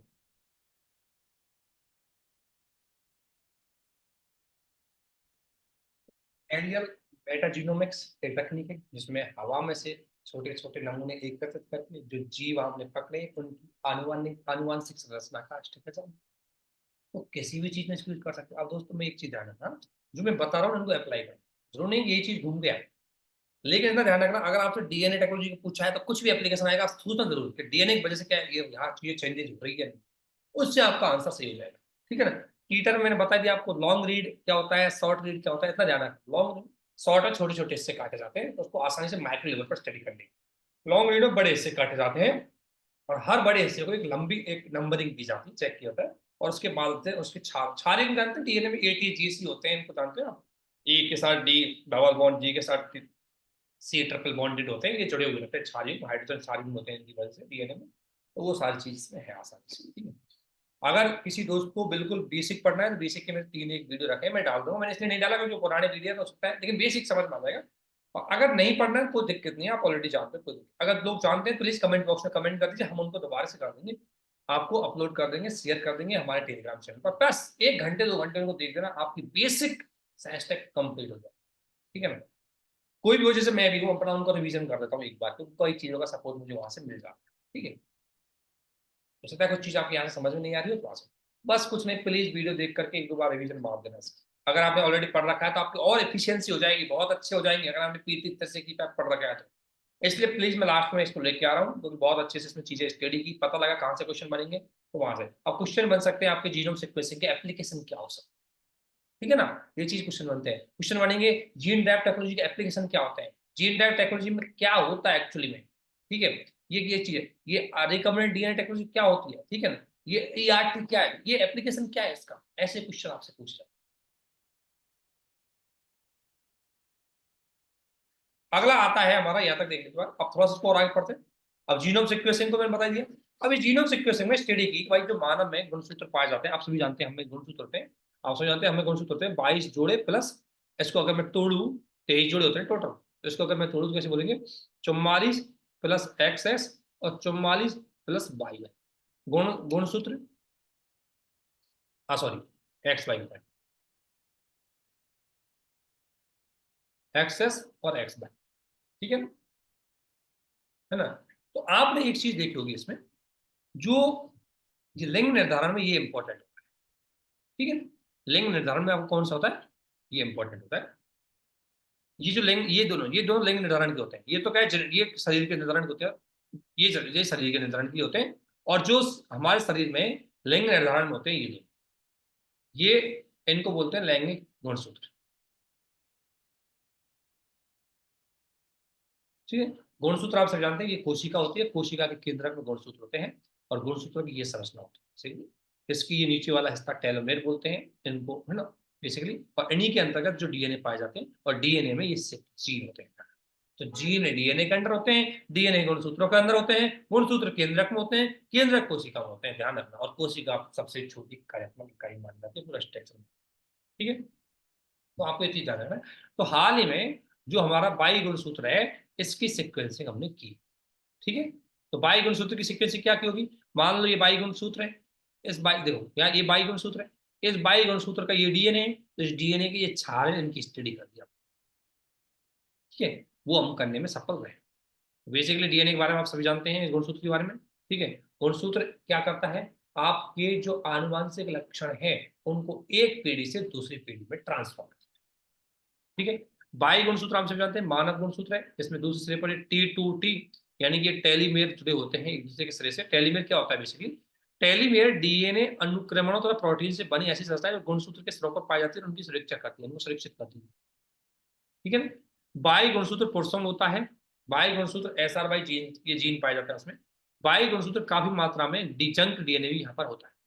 बाई गुणसूत्र पिता से नर संतानों में लगभग बिना किसी बदलाव से स्थानांतरित होता है, इसलिए बाई गुणसूत्र से संबंधित जानकारी किसी नर संतान से उसके पूर्वजों की वंशावली को जानने में बहुत महत्वपूर्ण तरीके कर सकती है। अगर आपने एक बाई गुणसूत्र पढ़ लिया, उसका बच्चे में कौन सा बाई गुणसूत्र का सीक्वेंस आएगा, आप उसको आराम से पढ़ सकते हैं। देखिए, ये देखो, ध्यान रखना, एक्स गुणसूत्र होता है, ये किस्म होता है बेसिकली, एक्स एक्स दोनों में होता है, ध्यान रखना, महिलाओं में होता है पुरुषों में होता है। ठीक है ना। तो इसलिए कहाँ पाया जाता है, एग में पाया जाता है, और शुक्राणु, मतलब शुक्राणु पाया जाता है। दूसरी बात, ये लंबा होता है, लगभग 900 प्रोटीन कोडिंग पाए जाते हैं इसमें। इसके अंतर्गत जो जीन होते हैं इस तरीके से 900 जीन की कोडिंग पाई जाती है। ठीक है। XS महिलाओं में पाया जाता है, XY अगर जुड़ जाता है तो पुरुषों में पाया जाता है। ठीक है। संपूर्ण मानव जीनों में 5% हिस्सा इस गुणसूत्र का है, और इसे जीनोटाइप कहते हैं। बाई गुणसूत्र केवल शुक्राणु में पाया जाता है। कहां पर, मेल में, ठीक है ना, क्योंकि मेल में पाया जाता है एक्स और वाई, इनमें ग्रुप पाया, छोटा होता है, 100 प्रोटीन कोडिंग जीन होते हैं, ये पुरुषों में एकल रूप से एक्स के साथ वाई अर्थात एक्स वाई के रूप में पाए, ठीक है। ये संपूर्ण मानव जीनोम का 2% हिस्सा होते हैं इंडियन जीनोटाइप में।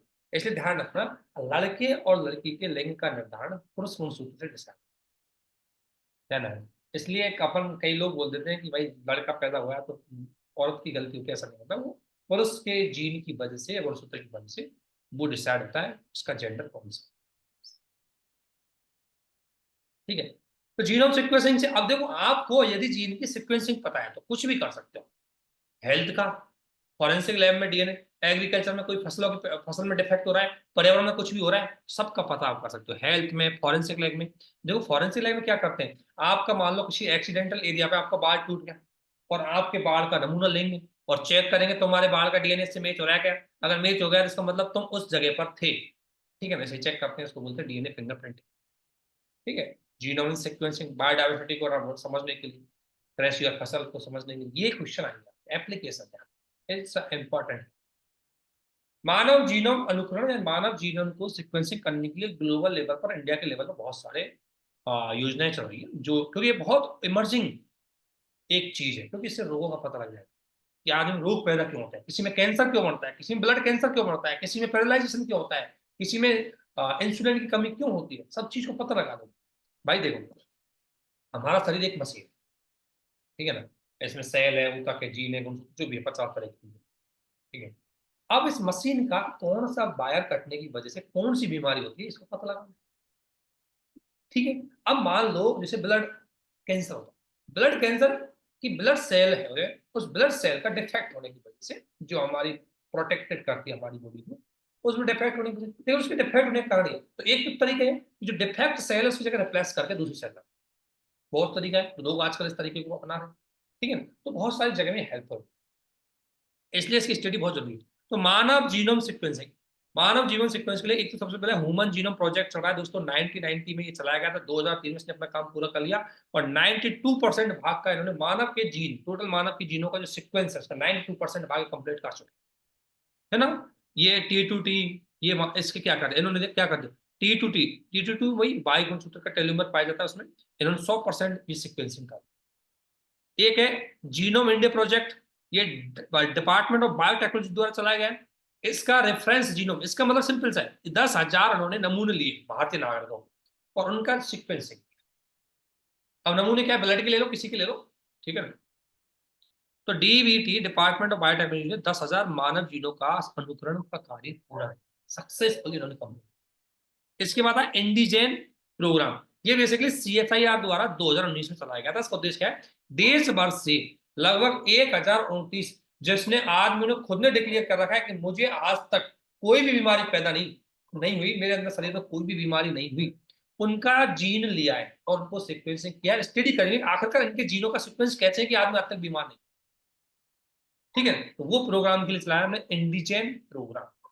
ये तीनों प्रोग्राम किससे संबंध है, genome sequencing. Genome is the group of gene, group जीनों के ग्रुप को समझने के लिए क्या सीक्वेंस है, एटीजी सीक्वेंस, जो भी सिंपल सी डीएनए टेक्नोलॉजी में क्या सीक्वेंस है उसको समझ लिया। इसके बाद आता है दोस्तों थ्री पेरेंट बेबी, ये क्या है इसको हम समझ, देखो मैं आपको समझाता हूँ। नॉर्मल प्रक्रिया में क्या होता है, माता का अंडाणु लिया जाता है, ठीक है, नॉर्मल प्रक्रिया में, और माता के अंडाणु के अंतर्गत उसका जो न्यूक्लियस होता है, उस न्यूक्लियस में माइटोकॉन्ड्रिया, ठीक है ना। और ये माइटोकॉन्ड्रिया क्या करती है, ये बेसिकली प्रोडक्टिविटी के रूप में काम आती है। लेकिन मान लो किसी माता के अंडाणु में ये माइटोकॉन्ड्रिया खराब हो, लेकिन वो बच्चे पैदा कर, तो क्या किया जाएगा, मान लो इसका ये न्यूक्लियस, एक मान लो एक सेल ली गई, कौन सी सेल, अंडाणु सेल, जो काम करती है प्रोडक्टिविटी, इसमें से क्या किया, न्यूक्लियस निकाला, ठीक है। और इस न्यूक्लियस में से इस माइटोकॉन्ड्रिया को हमने हटा दिया, ठीक है। माइटोकॉन्ड्रिया आप सभी जानते हैं, पावर हाउस बोलते हैं, ऊर्जा उत्पन्न करती है और केवल माताओं में पाई जाती है। माइटोकॉन्ड्रियल डीएनए, माइटोकॉन्ड्रियल डीएनए ध्यान रखना, माइटोकॉन्ड्रियल डीएनए माताओं में पाया जाता है, जो बच्चे पैदा करने में यूज होता है, मतलब उसको प्रोडक्टिविटी होती है। अब देखो, मान लो किसी माता बेचारी की दुर्भाग्यवश उसकी माइटोकॉन्ड्रिया खराब है, अभी माता बच्चे को जन्म नहीं, लेकिन ये चाहती बच्चा मेरा ही, तो उस तकनीक के लिए क्या किया जाएगा, ये माता के लिए इसकी माइटोकॉन्ड्रिया खराब है, तो इसका हमने माइटोकॉन्ड्रिया बाहर कर दिया, लेकिन न्यूक्लियस लिया है। न्यूक्लियस का मतलब डीएनए लिया है इसका। डीएनए में जो इसके जीन है, गुणसूत्र वो लिए, लेकिन इसमें से एक पार्ट था माइटोकॉन्ड्रिया। एक हमने माता और ली दूसरी, उस माता का न्यूक्लियस लिया, न्यूक्लियस में से हमने केवल न्यूक्लियस छोड़ के स्वस्थ माइटोकॉन्ड्रिया ले लिए, माइटोकॉन्ड्रिया निकाल लिए। ठीक है, इस माइटोकॉन्ड्रिया को इसमें इनपुट कर, इस माता, और फिर इसका प्रजनन करवाया। और ये जो माता है, अब ध्यान रखना, ये जो माता की माइटोकॉन्ड्रिया खराब है, इसलिए ये माता खुद बच्चे को जन्म नहीं दे सकती, इसलिए इसको डोनेटेड वाली माता, इस माता के अंडाणु में दोबारा से फिर विष करवा। सिंपल सा। ठीक है, इससे क्या होगा कि देखो, इससे जो बच्चा पैदा होगा उस बच्चे में ये जो डोनर माता है इसका भी डीएनए का कुछ पार्ट पाया जाएगा, क्योंकि इसने माइटोकॉन्ड्रिया न्यूक्लियस लिया। और ये जो माता है इसका भी डीएनए पाया जाएगा, क्योंकि इसने अपना डीएनए में से न्यूक्लियस पार्ट लिया, माइटोकॉन्ड्रिया हटाकर। ठीक है, तो बेसिकली देखिए कि माता पिता के न्यूक्लियर डीएनए को निकाल कर रखा जाता है। इसके बाद देने वाली जो माता है, जो डोनेटर है, उसमें से न्यूक्लियर डीएनए को हटा दिया जाता है। सिंपल सी बात है। और अब माता पिता के न्यूक्लियर डीएनए को दाता के अंडाणु में प्रवेश करवाया। दोबारा से मैं और समझा दूंगा, बहुत सिंपल है। ये मान लो माता है कोई, इसकी अगर इसका पहले हमने अंडाणु लिया, इस अंडाणु में से हमारी इसकी माइटोकॉन्ड्रिया खराब थी, उसको निकाला, इट्स ओके, बाकी इसका न्यूक्लियस बचा हुआ।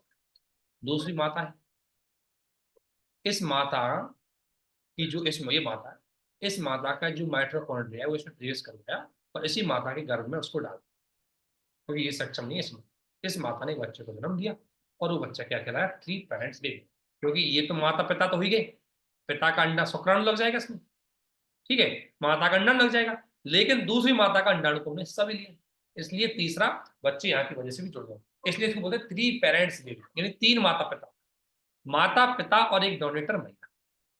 इसको बोलते हैं माइटोकॉन्ड्रियल डोनेटर एमडीटी टेक्नोलॉजी। तो हाल ही में इसमें बताया गया कि हाल ही में यूनाइटेड किंगडम के अंतर्गत बेसिकली एमडीटी प्रक्रिया की सहायता से एक शिशु को जन्म दिया है। जो शिशु को जन्म देने की इस प्रक्रिया में 3 पेरेंट्स बेबी बोलते हैं, इसको बोलते हैं माइटोकॉन्ड्रियल ट्रीटमेंट, डोनेशन ट्रीटमेंट। बस सिंपल सी ये तरीका, ये तरीका, बस ये पूरी कहानी यही बताई, just go through this. Mitochondrial donation की तकनीकी एमएसटी भी होती है, प्रो पीएनटी भी होती है, ठीक। और दोनों तकनीकों में बेसिकली जो इन दोनों तकनीकों में न्यूक्लियर जेनेटिकल मटेरियल और डोनेट के स्वस्थ माइटोकॉन्ड्रिया का उपयोग करके अंडर कुछ नहीं किया जाता। एक माता की माइटोकॉन्ड्रिया खराब होती है, दूसरी की ली जाती है, उसके माध्यम से हो जाते हैं। हिस्सा जीन तीनों के पाए जाएंगे, क्योंकि जो पहले वाली माता है उसका न्यूक्लियस तो गया, हो सकता है उसमें माइटोकॉन्ड्रिया नहीं गई, ठीक है, तो वो सारी चीजें आपको ध्यान रखनी। इसका इलाज कर सकते हो हम जनन क्षमता को, सेम सेक्स फीमेल कपल अगर चाहते हैं तो अपना बच्चा पैदा कर सकते हैं। उन महिलाओं में बायोलॉजिकल संतान प्राप्त करने में मदद मिल सकती है जिनके अंडाणु में, महिलाओं के अंडाणु में देख के सारे डिफेक्ट है उसकी, ठीक है। अगला आता है कोशिका मुक्त डीएनए, इसको बोलते हैं सेल फ्री डीएनए, यानी कि वो डीएनए जो बेसिकली कोशिकाओं में नहीं पाए, कोशिका के बाहर पाए जाते हैं, न्यूक्लिक एसिड के छोटे छोटे, ये कोशिकाओं से निकलते हैं और बाहर, कोशिका के बाहर प्लाज्मा, प्लाज्मा में पाए जाते हैं, मूत्र में पाए जाते हैं। नॉर्मली डीएनए कहाँ पाया जाता है दोस्तों, नॉर्मली डीएनए पाया जाता है सेल, कोशिका, लेकिन बेसिकली कुछ डीएनए ऐसे होते हैं जो बोलते हैं cell free DNA, CF DNA, ठीक है ना। ये तरल पदार्थ होते हैं, ये कई ऑटो इम्यून रोग, लेकिन अगर ध्यान रखना, अगर सेल फ्री डीएनए आपकी बॉडी में ज्यादा बढ़ तो ये नेगेटिव पॉइंट है, ठीक है ना। इससे कैंसर जैसे रोग ज्यादा बढ़ता है, कैंसर जैसे रोग, ऑटो इम्यून रोग। ऑटो इम्यून रोग क्या होता है, जो अपने आप बीमारी पैदा कर लेते हैं शरीर में, ठीक है ना। कैंसर रोग, इनको इनकी मात्रा अगर बढ़ जाए, ये बढ़ते हैं तभी सीएफ डीएनए बढ़ता है। यानी कुल मिला के डीएनए तो अगर सही ढंग से देखा जाए तो सेल में रहना चाहिए, अगर सेल से बाहर है तो नुकसान है ना। सीएफ डीएनए का उपयोग, अब लेकिन ध्यान रखना, इससे भ्रूण में आनुवंशिक विषमता का पता लगाता है। ये कैसे काम कर लगता है, अगर मान लो किसी भ्रूण से डीएनए सेल से बाहर निकल गया, हम पता लगा लेंगे डिफेक्ट। कैंसर का आइडेंटिफिकेशन बहुत जल्दी हो जाता है इसका। अगर किसी में सीएफ डीएनए ज्यादा पाया जा रहा है किसी की बॉडी में, तो हम सोच लेंगे इसकी बॉडी में कहीं ना कहीं डिफेक्ट है, ठीक है ना। अंग प्रत्यारोपण के बाद प्रतिरक्षा प्रक्रिया की निगरानी, ये बेसिकली बायोमार्कर के रूप में काम करता है। बायोमार्कर होते हैं जिन्हें बोलते हैं जैव संकेतक। जैव संकेतक का मतलब हमारे शरीर के ऐसे प्रोडक्ट, ऐसे पार्ट जो हमारे शरीर में अगर किसी भी प्रकार की इरेगुलरिटी होती है, किसी प्रकार की असामान्य घटना घटित होती है उसके बारे में हमें संकेत दे देते हैं, उन्हें बोलते हैं बायोमार्कर। जैसे सीएफडीएनए बायोमार्कर के रूप में काम करता है। सीएफडीएनए की अगर मात्रा बढ़ रही है, इसका मतलब हमारे शरीर में कहीं ना कहीं कोई इरेगुलरिटी घटित हुई है, हमारे शरीर का कोई ना कोई पार्ट कहीं ना कहीं डिफेक्ट हुआ है, उसमें कोई ना कोई समस्या पैदा होने वाली है। हो सकता है हमें अभी दिखा नहीं, लेकिन जब हमने चेक करवाया तो पता लगा कि हमारे यहाँ सीएफडीएनए बढ़ चुका है। ठीक है। इसके बाद आता है दोस्तों मोलिकुलर मोटर। आप सभी जानते हैं मोलिकुलर मोटर, प्रोटीन मोटर भी बोलते हैं इसको, हमारे सेल में उपस्थित होती है। तो हाल ही में एक नई सेल का गठन, नई मोलिकुलर प्रोटीन की खोज किया गया। कोशिका के भीतर काफी महत्वपूर्ण होती है मशीन, और ये बेसिकली रासायनिक ऊर्जा को यांत्रिक ऊर्जा में कन्वर्ट करती है हमारे शरीर से, तो उसके लिए काफी इंपॉर्टेंट है। ठीक है। और ये टेक्नोलॉजी है थ्री पेरेंट्स बेबी एमडीटीडी, इससे कई नाम देते हैं इसको, है ना। तो ये चीज देखो इसमें माइटोकॉन्ड्रियल डीएनए, ध्यान रखना माता के उसमें पाया जाता है केवल अंडा, इसलिए माता का माइटोकॉन्ड्रियल अगर डिफेक्ट है दूसरी माता का माइटोकॉन्ड्रियल लिया जाता है। सो कि यहाँ तक आप मुझे लगता है आराम से कर लोगे, एप्लीकेशन कर लोगे, थीम समझो कि थ्री पेरेंट्स में भी कैसे बनोगे, इसकी एप्लीकेशन समझो, कहाँ इसका यूज हो सकता है, किस तरीके से कर सकते हैं। बस एक बार माइंड में सोचो, थोड़ा सा रटो मत हर चीज। अब आ गया स्टेम सेल। तो क्या किया वैज्ञानिकों की एक टीम ने स्टेम सेल का उपयोग करके विश्व के पहले कृत्रिम मानव भ्रूण जैसी संरचना बनाई। तो मतलब प्रत्यारोपण, स्टेम सेल को कैसे प्रत्यारोपित कर दो, तो भाई कुछ दिक्कत नहीं है, आराम से प्रत्यारोपित हो जाती है। देखो सीक्वेंस समझे यहाँ से।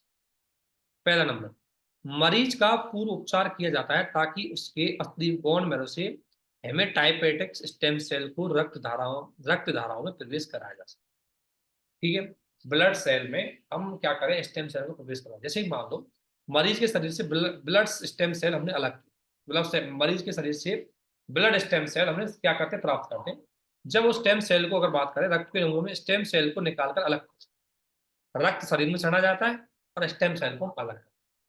मैं बताऊंगा स्टेम सेल क्या होता है। फिर जरूरत पड़ने पर स्टेम सेल को फ्रीज में रखते हैं, उसको स्टेम सेल को वापस, अगर उसके बाद उसमें जरूरत पड़ी तो स्टेम सेल को हम शरीर में प्रवेश करवा सकते हैं। इस तरीके से नई स्टेम सेल बनाने में, हमारे शरीर में नई कोशिकाओं बनाने में महत्वपूर्ण भूमिका निभाती है। क्योंकि मैं आपको बताऊंगा एक चीज क्यों कर रहा हूँ। जैसे मान लो मेरे शरीर में एक सिंपल सी चीज है, अगर मान लें किसी रोगी का शरीर है, उसका ब्लड निकाला, उसमें सिस्टम सेल निकाला और उनको फ्रीज में जमा लिया, उसको रख लिया, जरूरत पड़ी दोबारा लगाई। क्यों जरूरत पड़ी? क्योंकि ये स्टेम सेल बहुत तरीके का काम करती है। अब आपको बताते हैं कैसे काम। पहली बात ध्यान रखना खोज के बारे में, तो ध्यान रखना इन्होंने यूज किया सिंथेटिक भ्रूण, मानव विकास की प्रारंभिक चरणों से प्राकृतिक भ्रूणों के समान भ्रूण। ध्यान रखना एक चीज और, इन्होंने सिंथेटिक भ्रूण का प्रयोग किया है। आप समझ रहे हो सिंथेटिक भ्रूण क्या होता है? सिंथेटिक भ्रूण क्या होता है, बेसिकली जो आपकी आ, क्या होता है, जब कोई नॉर्मल भ्रूण तो आपका होता है जाइगोट, जो अंडाणु और शुक्राणु के उससे प्रजनन या निषेचन क्रिया से बनता है। अब जब बच्चा का छोटा छोटा भ्रूण बनेगा, स्टेम क्या होता है, स्टेम मानव की सबसे छोटी सेल होती है, पहली सेल। और सेल में, स्टेम सेल में वो सेल जिसमें विभाजन होने की असीम संभावना है, खुद विभाजित नहीं होती लेकिन विभाजन होने की असीम संभावना है। जैसे एक है, दो जाइगोट बन जाएंगे, और उसका चार हो जाएंगे, तो चार का 16 हो जाएंगे। तो स्टेम सेल क्या होती है, मानव के भ्रूण की वो प्रारंभिक सेल जिसमें विभाजन होने की असीम संभावना होती है। ठीक है, पहले उसको समझो। लेकिन स्टेम सेल कई अलग प्रकार विकसित होती है, छोटी जो मानव कोशिकाएं होती हैं, और इसमें सबसे बड़ी बात है, इसमें विभाजन की असीम संभावनाएं होती है, ये बार बार विभाजित हो सकती है। ठीक है ना, ये शरीर बार बार विभाजित हो सकती है, और इसलिए और नई सेलों का निर्माण कर सकती है। ये सिस्टम सेल क्या होती है, जो सेल खराब हो चुकी है उसकी जगह लेकर के नई प्रकार की सेलों का निर्माण कर सकती है। ये भ्रूण से लेकर के मानव के शरीर तक का निर्माण कर सकती है। तो जब बच्चे का भ्रूण होता है तो उस जाइगोट में से ही हम क्या कर सकते हैं, उसका एक स्टेम लेकर के उसको फिर आर्टिफिशियली करके हम क्या कर सकते हैं, उसको भ्रूण बना करके क्या कहता है, उसको बनाया जाता है एक स्टेम सेल के रूप में, जिससे कि विभिन्न प्रकार की चीजों को समझने में हमारी हेल्प हो जाती है। उसे बोलते हैं आर्टिफिशियल भ्रूण। ठीक है। तो हालांकि इस भ्रूण में जो आर्टिफिशियल भ्रूण लेते हैं उससे हम कोई हृदय वाला, मतलब ऐसा है कि जो हार्ट बीट करने वाला मानव नहीं बना सकते, लेकिन गर्भनाल जो प्लेनसेटा होता है, जो माँ के उसके माध्यम से अंडपीत कोष और भ्रूण इनका रूप ले सकती है स्टेम, जो आर्टिफिशियल भ्रूण होता है बेसिकली इनके रूप ले सकते हैं, और इनके माध्यम से हम कई चीजों का काम कर सकते हैं। जैसे एक तो मान जो गर्भावस्था के दौरान जो अनुवांशिक लोग होते हैं उनको पता लगा सकते हैं। बार बार आपने देखा होगा जिस कई लोगों को अबॉर्शन होता है उसका रीजन समझ सकते हैं हम। ठीक है ना।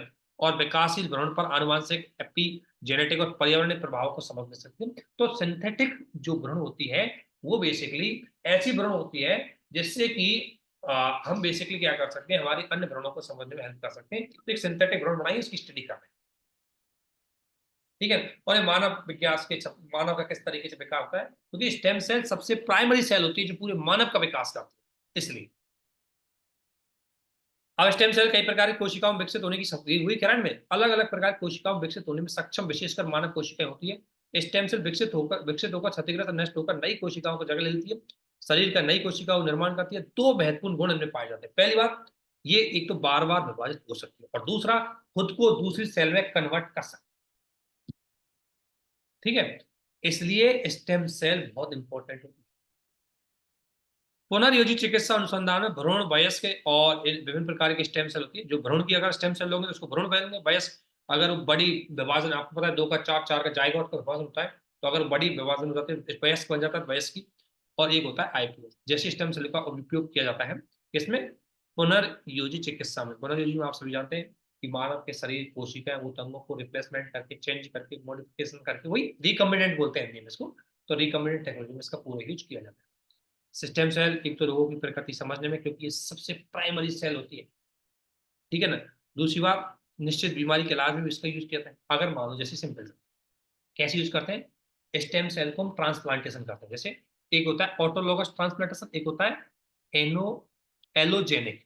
ऑटोलोगस क्या होता है, मान लो मेरे शरीर की एक स्टेम सेल खराब है, मैं दूसरी इनपुट करूँ, तो इसमें रोगी की स्वयं की स्टेम सेल यूज की जाती है।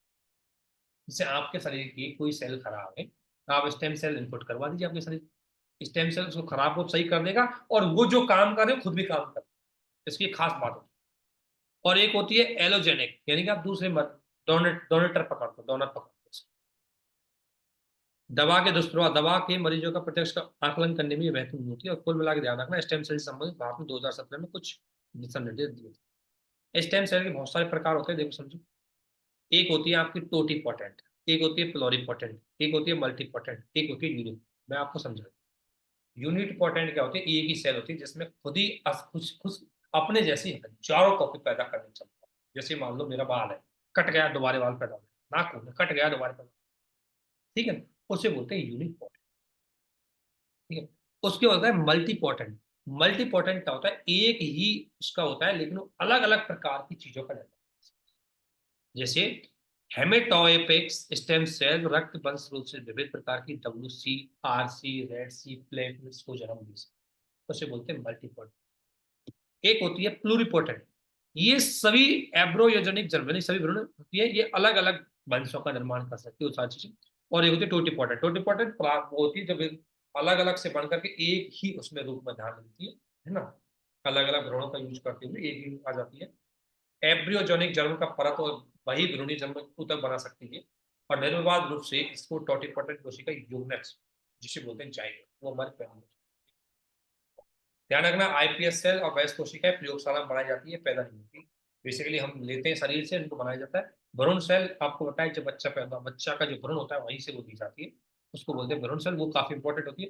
अगर मान लो आपने कोई बच्चा पैदा हुआ, बच्चे का जो ये होता है क्या बोलते हैं, जिसे नाल बोलते हैं, क्या बोलते हैं, गर्भनाल, उस गर्भनाल को काट करके अगर ले लिया, मतलब माता से उसको अलग काट कटिंग करते हैं उसको, उसका अगर एक हिस्सा लेकर के उसको हमने लैब में रखा, तो उससे उस बच्चे की पूरी जन्म कुंडली, हेल्थ जन्म कुंडली पता लगी, ठीक है। काइमेरा, ये शब्दावली इंपॉर्टेंट है, ये टेक्नोलॉजी इंपॉर्टेंट है, आपसे पूछ सकते हैं ये क्या है। काइमेरा दोस्तों, पहली एक स्टेम सेल का एप्लीकेशन करते हुए चीन के वैज्ञानिकों ने पहली बार काइमेरिक बंदर को जीवित जन्म दिया। जीवित किससे, स्टेम सेल, कुछ नहीं किया होगा, इस बंदर की स्टेम सेल निकाली होगी, जो भ्रूण स्टेम सेल, उसको फिर लैब में रखा होगा, उनकी कॉपी करवाई होगी, उनको बड़ा हुआ होगा, और फिर उसको उससे आराम से बच्चे पैदा, इस तरीके से होता है, ठीक है। तो काई मेरा का, काई मेरा क्या, बेसिकली एक एकल जीव होते हैं, ठीक है ना। तो एकल जीव होते हैं जो आनुवांशिक रूप से भिन्न प्राणियों की कोशिकाओं में बने होते हैं। ये प्राकृतिक भी पाए जाते हैं और ये कृत्रिम भी होते हैं। जैसे एक मिनट, जंतु जंगल के मनुष्य सहित काइमेरा कई जो होते हैं और भ्रूण में पाए जाते हैं, बच्चों के छोटे छोटे, मतलब माताओं के ऊतकों में पाए जाते हैं बेसिकली। माइक्रोकाइमेरिज्म बोलते हैं इसको, स्टेम सेल। इतना ध्यान रखना काइमेरा किससे संबंध है, इससे आपका डाउट बड़ी ज्यादा हाईलाइटेड है, ज्यादा टेक्निकल होने की जरूरत, ठीक है। आगे इंपॉर्टेंट थेरेपी आती है, बहुत अच्छा है, क्वेश्चन बनने की पूरी संभावना है इससे। कार्ट टी सेल थेरेपी, जो कुछ नहीं, ज्यादा दिमाग नहीं। हाल ही में देखो, एक ध्यान रखना, हाल ही में नेक्स्ट कार 19 की मदद से, ये समझेंगे next car 19 next car 19 basically card की थेरेपी की मदद से कैंसर के एक मरीज का इलाज किया। आप सभी जानते हैं नेक्स्ट कार 19 भारत की स्वदेशी निर्मित कार्ड टी सेल थेरेपी है। क्वेश्चन बन सकता है वन लाइनर, क्या है तो ध्यान रखना। नेक्स्ट कार 19 भारत की पहली स्वदेशी काइमेर, इसका फुल फॉर्म है कार थेरेपी का फुल फॉर्म आपको पता है क्या हो गया, क्या है? और आप सभी जानते हैं केंद्रीय औषधि मानक नियंत्रण गठन, आप सभी जानते हैं केंद्रीय औषधि जो मानक नियंत्रण गठन होता है, इसकी स्थापना 1914 तहर के 40 के अंतर्गत स्थापित एक वैधानिक संस्था है। ये क्या है दोस्तों, एक वैधानिक संस्था के रूप में की गई। और इसने हाल ही में card cell therapy next card 19 को मंजूरी कर। नेक्स्ट कार्ड 19 क्या है, card therapy, card T cell therapy, ठीक है। इसमें क्या होता है, इसे बोलते हैं इम्यून एक्ट, एक कंपनी उसके द्वारा इसको डेवलप किया गया। ये कंपनी दोनों से निर्मित बनी हुई है, आईआईटी बॉम्बे, इन दोनों ने मिलकर के बनी। आप सभी जानते हैं केंद्रीय औषधि मानक नियंत्रण संगठन भारत में औषधि प्रसाधन सामग्री एक्ट 1940 के तहत इसकी स्थापित की गई। ये केंद्र सरकार के किए गए महत्वपूर्ण कार्य क्या करती है, दवाओं के आयात निर्यात पर, बेसिकली आयात पर विनियामक नियंत्रण और नई दवाओं के ट्रायल की मंजूरी थी, ठीक है। अब जानना है हमारे लिए आखिरकार कार्ड टी थेरेपी काम कैसे करती है, समझो आराम से। मान लो, सबसे पहले ध्यान रखना, शरीर में प्राकृतिक रूप से रोग प्रतिरोधक क्षमता में सहयोग करने वाली WBC, आप सभी जानते हैं WBC हमारे शरीर में पाई जाती है ना। और WBC वो सेल होती है हमारे शरीर की जो हमारे शरीर में एंटीबायोटिक पावर पैदा करती है, रोग प्रतिरोधक क्षमता पैदा करती है। तो WBC में रोगी के रक्त का नमूना लिया जाता है और उस रक्त में से कोशिकाओं को टी कोशिका कहा जाता है, श्वेत रक्त कोशिकाओं को टी कोशिका कहा जाता है, ठीक है।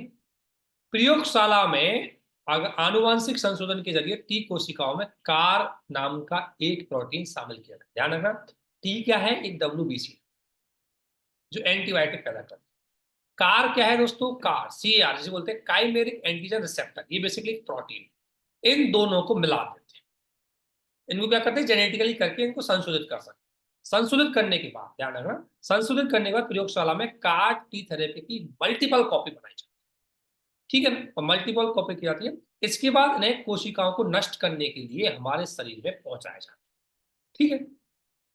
और ये car T therapy cancer cell को पहचानती है और कैंसर सेल को नष्ट करके, ध्यान रखना, ये नष्ट करने में एक्टिव होती है, इससे कैंसर को आ जाता है।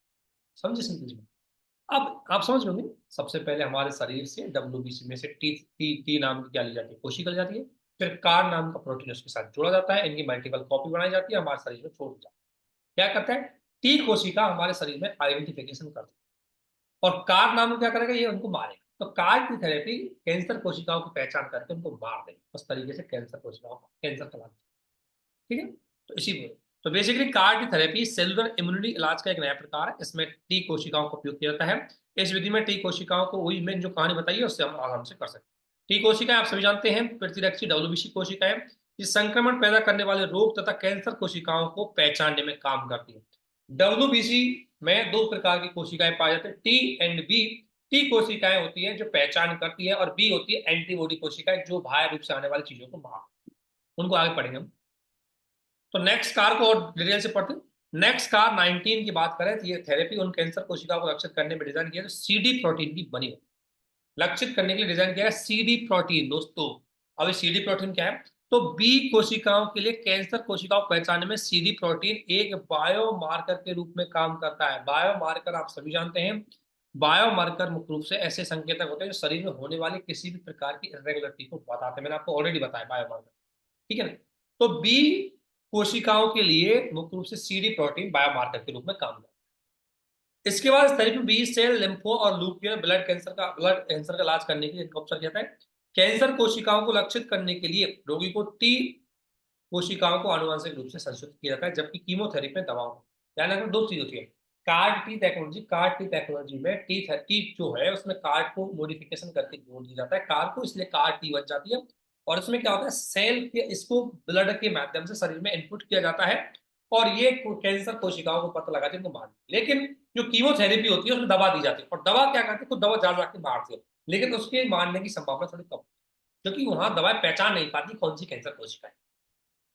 इसलिए कार्ड की ज्यादा, जबकि कीमोथेरेपी कार्ड में क्या होती है, सी कार्ड में सटीकता होती है, एकल इम्यूनिटी होती है और व्यक्तिगत उपचार इसका हो सकता है। कार्ड थेरेपी जब अपनाते हैं इसमें थोड़ी समस्या। कार्ड थेरेपी में क्या होता है, कार्ड ठीक कोशिकाएं जब हमारे शरीर में हम जो इनपुट करते हैं तो ये CRS को क्या करती है, जनरेट करती है। CRS क्या है basically, cytokine release syndrome. Cytokine release system क्या होता है, वैसे अगर हमारी बॉडी में साइटोकिन रिलीज सिस्टम अगर बैलेंस में है तो अच्छी बात है, क्योंकि ये हमारे शरीर में जो प्रतिरक्षा सिस्टम है उसको एक्टिवेट करता है। लेकिन एक समय एक सीमा से ज्यादा होने पर ये प्रतिरक्षा सिस्टम को इतना ज्यादा एक्टिवेट कर देगा कि हमारे शरीर को नुकसान पहुंचने लग जाएगा। प्रतिरक्षा सिस्टम जब तक अगर बैलेंस में है तो वो, जब तक एंटीजन, अगर बात करें एंटीजन हमारी बैलेंस में है ना, तब तक हमारे शरीर की रोगों को पहचान करता रहेगा। लेकिन अगर उसकी मात्रा बहुत ज्यादा बढ़ती है तो रोगों की बजाय हमारे शरीर के अंगों को ही मारने लग जाएगा। इसलिए कार्ड टी थेरेपी की सबसे बड़ी चैलेंज ये है कि ये CRS को बढ़ावा दे देती है और CRS की वजह से आपका तीव्र प्रतिरक्षा तंत्र बढ़ जाएगा और इसकी वजह से आपकी बॉडी को नुकसान पहुंचता है। ठीक है। दूसरी बात, साइटोकिन स्टार्व किसी संक्रमण या इन प्रकार की बीमारी में से फैलने की संभावना है। लेकिन ये बहुत अच्छी तरह नहीं भी है। तो कार्ड की थेरेपी समझिए और समझ लो। लिम्फोसाइट, लिम्फोसाइट क्या है दोस्तों, एक प्रकार की WBC है जो हमारे शरीर में प्रतिरक्षा बढ़ाने की बात करती है। लिम्फोसाइट की दो सेल होती है, एक होती है टी सेल, एक होती है बी सेल। कार्ड की थेरेपी में हम टी सेलों का यूज करते हैं, बी सेल हमारे शरीर में होती है। टी सेल क्या होती है, हमारे शरीर का में हमला करने वाले कोई बाहर रोग आता है हमारे शरीर में, उसकी सबसे पहले रक्षा करती है। एक कोशिका जैविक पदार्थ साइटोकिन्स को उत्पादन करती है, वही मैंने बताया ये साइटो ये, तो ये साइटोकिन्स का उत्पादन करती है। तो सबसे पहले जो टी कोशिका क्या करती है, हमारे शरीर में जैसे कोई रोग आए ये अलर्ट दे देगी कि भाई कोई बाहरी व्यक्ति आ गया है, देखो पकड़ो इसको, फिर पकड़ेगा उसको मार दो। बी कोशिका क्या है, ये बी कोशिका हमारे शरीर में एंटीबॉडी होती है, ये जो पहचान करती है टी कोशिका है, ये बी कोशिका उनको मार दो। एंटीबॉडी होती है, ये किसी बैक्टीरिया को खत्म कर देती है, हमारे रोग कोशिकाओं के बाहर रोगाणु पर हमला करती है। ये दोनों ही जो बी और टी है दोनों में कहाँ पाई जाती है, अस्थि मज्जा में, मेरुरज्जु में पाई जाती है, बोन मैरो में पाई जाती है। सेल मेडिएटेड इम्यूनिटी में केंद्रीय भूमिका निभाता है और ह्यूमरल इम्यूनिटी में भी महत्वपूर्ण। ध्यान रखना, बहुत अच्छी चीज है, बहुत अच्छे से क्वेश्चन ऐसे बनने की संभावना है। बी और टी सेल में।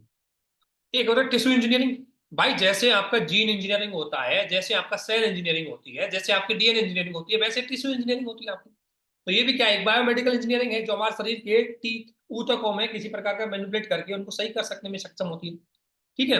ऊतकों के वैकल्पिक ऊतक डेवलप कर सकते हैं हमारे शरीर में, उनको दोबारा पैदा कर सकती है और कोशिकाएं उनको सभी को बढ़ावा दे सकती है। ठीक है। कृषि त्वचा और ये हमारी उपास्थि में किसके उदाहरण है, आर्टिफिशियल जो हमारी त्वचा है और उपास्थि है, किसी का उदाहरण है, ये टिश्यू इंजीनियरिंग का ही होता है। ठीक है। इसके बाद होती है किल स्विच।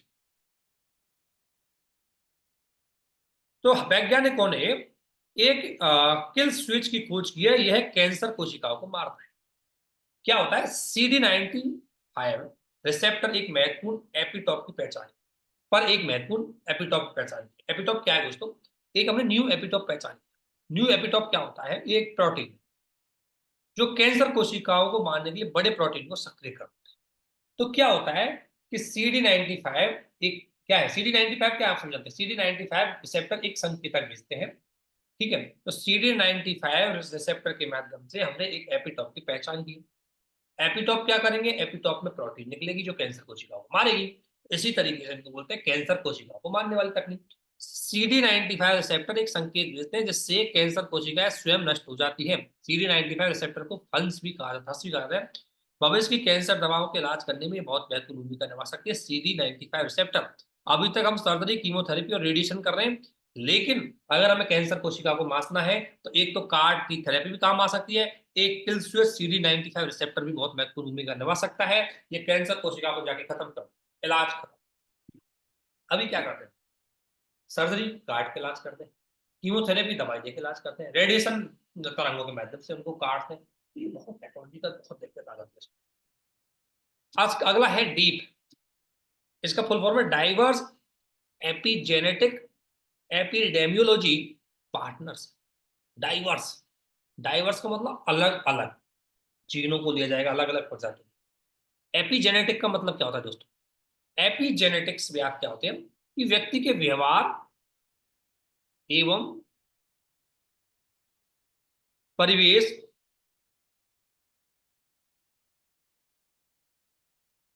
व्यवहार और परिवेश में आने वाला परिवर्तन, आने वाला परिवर्तन आपके जीन्स को कैसे इफेक्ट करता है उसको बताते हैं। तो एपिजेनेटिक बेसिकली एक अध्ययन होता है तो जो आपके व्यवहार और परिवेश में होने वाले परिवर्तनों की वजह से आपके जीन में क्या बदलाव होता है इसको बताता है। ठीक है, तो क्या है ये? एक तरह से अध्ययन। दूसरा होता है एपिडेमियोलॉजी। पता लगा, ठीक है। दूसरा है दूसरा है आपका एपिडेमियोलॉजी। एपिडेमियोलॉजी भी एक तरह का भाग है जो किसी आबादी के स्वास्थ्य और रोगों के संबंधित पैटर्नों का परीक्षण करता है। मान लो कोई जनसंख्या रह गई है, उसका हेल्थ स्ट्रक्चर कैसा, उसके रोग कौन से, उनके पैटर्नों को स्टडी करने का जो तरीका है उसके बोलते हैं एपिडेमियोलॉजी। तो इसमें क्या किया जाएगा? विभिन्न प्रकार की प्रजातियां, चाहे यूरोपीय प्रजातियां, एशिया प्रजाति, अफ्रीका प्रजाति के जीन जिनकी वजह से उसमें परिवर्तन होता है, उनके व्यवहार, उनका परिवर्तन होता है, उनका पैटर्न को स्टडी करने के लिए ये इनिशिएटिव्स लाई गई। तो नाम से पता लग गया इसका, बस शब्दों का खेल है। साइंस टेक में शब्द थोड़े डिफिकल्ट आ जाते हैं, इसलिए हमें लगता है यार बहुत बड़ी चीज होगी। तो हाल ही में CSIR ने कोशिकी और आणविक जीवन विज्ञान केंद्र डाइवर्स डीप परियोजना पर विश्व के अनुसंधान समूह के साथ सहयोग किया। ध्यान रखना, डीप प्रोजेक्ट क्या है? तो डीप प्रोजेक्ट बेसिकली एक विश्व के लेवल पर रिसर्च और अनुसंधान को बढ़ावा देने वाला एक प्रोजेक्ट है जो बेसिकली क्या करेगा, मानव प्रजातियों के व्यवहार को जीनों के माध्यम से होने वाले अंतर प्रोजेक्ट क्या करेगा, अध्ययन। अब देखो, वही होगा जीनों। अब ध्यान रखना, आनुवंशिक परिवर्तनों के विपरीत एपिजेनेटिक परिवर्तन अस्थायी होता है। एपिजेनेटिक परिवर्तन क्या? अस्थायी होता है।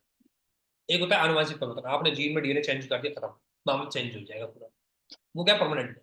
लेकिन एपिजेनेटिक परिवर्तन बहुत अस्थायी होता है। ये मानव व्यवहार में परिवर्तन होता है, उसको देखते हैं। जैसे ये परिवर्तन डीएनए के अनुक्रम को नहीं बदलते। डीएनए का अनुक्रम तो दोस्तों यही चलेगा, ये डीएनए में जो सीक्वेंस चल रहा है, इसमें ये सीक्वेंस चल रहा है, यही चलेगा।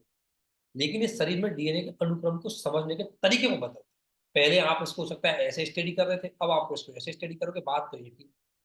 तो ऐसे बोलते हैं एपिजेनेटिक। एक सबसे महत्वपूर्ण है डीएनए मिथाइलाइजेशन। डीएनए मिथाइलाइजेशन क्या है दोस्तों? डीएनए मिथाइलाइजेशन बेसिकली आपका क्या है, एक एपिजेनेटिक चीज। एपिजेनेटिक परिवर्तन है। एपिजेनेटिक परिवर्तन का मतलब होता है कि हमारे जो जीन के स्टडी या डीएनए की स्टडी के तरीकों, सीक्वेंस को। अब इसमें क्या है कि डीएनए अणु में मिथाइल समूह जोड़ दिया जाता है, जो आपको चित्र में देखा गया, या डीएनए में CH3 जोड़ दिया। इसमें क्या होता है, इसको क्यों जोड़ते हैं? क्योंकि डीएनए मिथाइलेशन का ज्यादा स्तर क्या करता है, जीन को निष्क्रिय कर देता है। जीन साइलेंसिंग बोलते हैं इसको। आप सभी जानते हैं जीन साइलेंसिंग में तकनीक होती है, तो इससे हम जीन के प्रभाव को रोक सकते हैं। अब मान लो कोई जीन जो कैंसर को बढ़ावा दे रहा है, तो हम जीन को साइलेंट कर देंगे, कैंसर नहीं बढ़ेगा।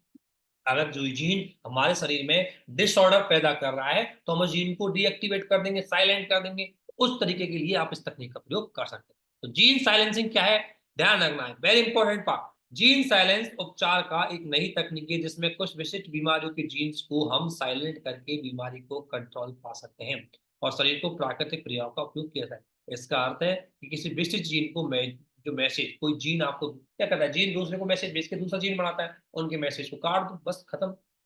ठीक है, उस तरीके से कुछ बोलते हैं जीन साइलेंसिंग। तो मिथाइलेशन प्रोसीजर, डीएनए मिथाइलेशन वह प्रक्रिया होता है जिसके अंतर्गत हम कुछ जीनों को साइलेंट कर सकते हैं। और डी प्रोजेक्ट क्या है? डी प्रोजेक्ट है 5 वर्षीय प्रोजेक्ट है दोस्तों ये। और इस प्रोजेक्ट का नेतृत्व क्रिस्टल विश्वविद्यालय और भारत का CSIR CCMB संशोधन कर रहे हैं। CSIR भारत का, आप सभी जानते हैं, ये वैज्ञानिक औद्योगिक आर्थिक विकास को बढ़ावा देने के लिए एक अंतर्राष्ट्रीय विकास अनुसंधान विकास केंद्र, इसका अध्यक्ष प्रधानमंत्री होता है।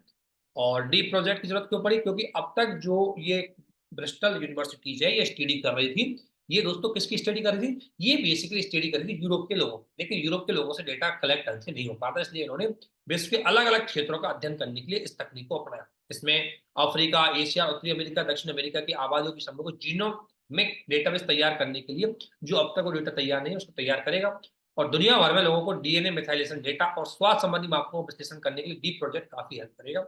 इसके माध्यम से हम ऐसे लोगों के बारे में पता लगा सकते हैं जो गैर संचारी रोग है। ठीक है, इसके बाद होता है जेनेटिक मार्कर। तो हाल ही में भारतीय वैज्ञानिकों ने सिंगल न्यूक्लियोटाइड पॉलीमार्कर्स या आनुवंशिक मार्कर की पहचान की है, जो समय से पहले बच्चों में प्री मैच्योर बर्थ को जन्म, समय से पहले बच्चों को जन्म। तो हमने एक नया मार्कर लाया। नया मार्कर का मतलब वो बेसिकली नया मार्कर है जो बच्चों में प्री मैच्योर, आपने देखा प्री मैच्योर बेबी होते हैं उनकी। तो ये गर्भनी कार्यक्रम पर काम कर रहे थे वैज्ञानिक।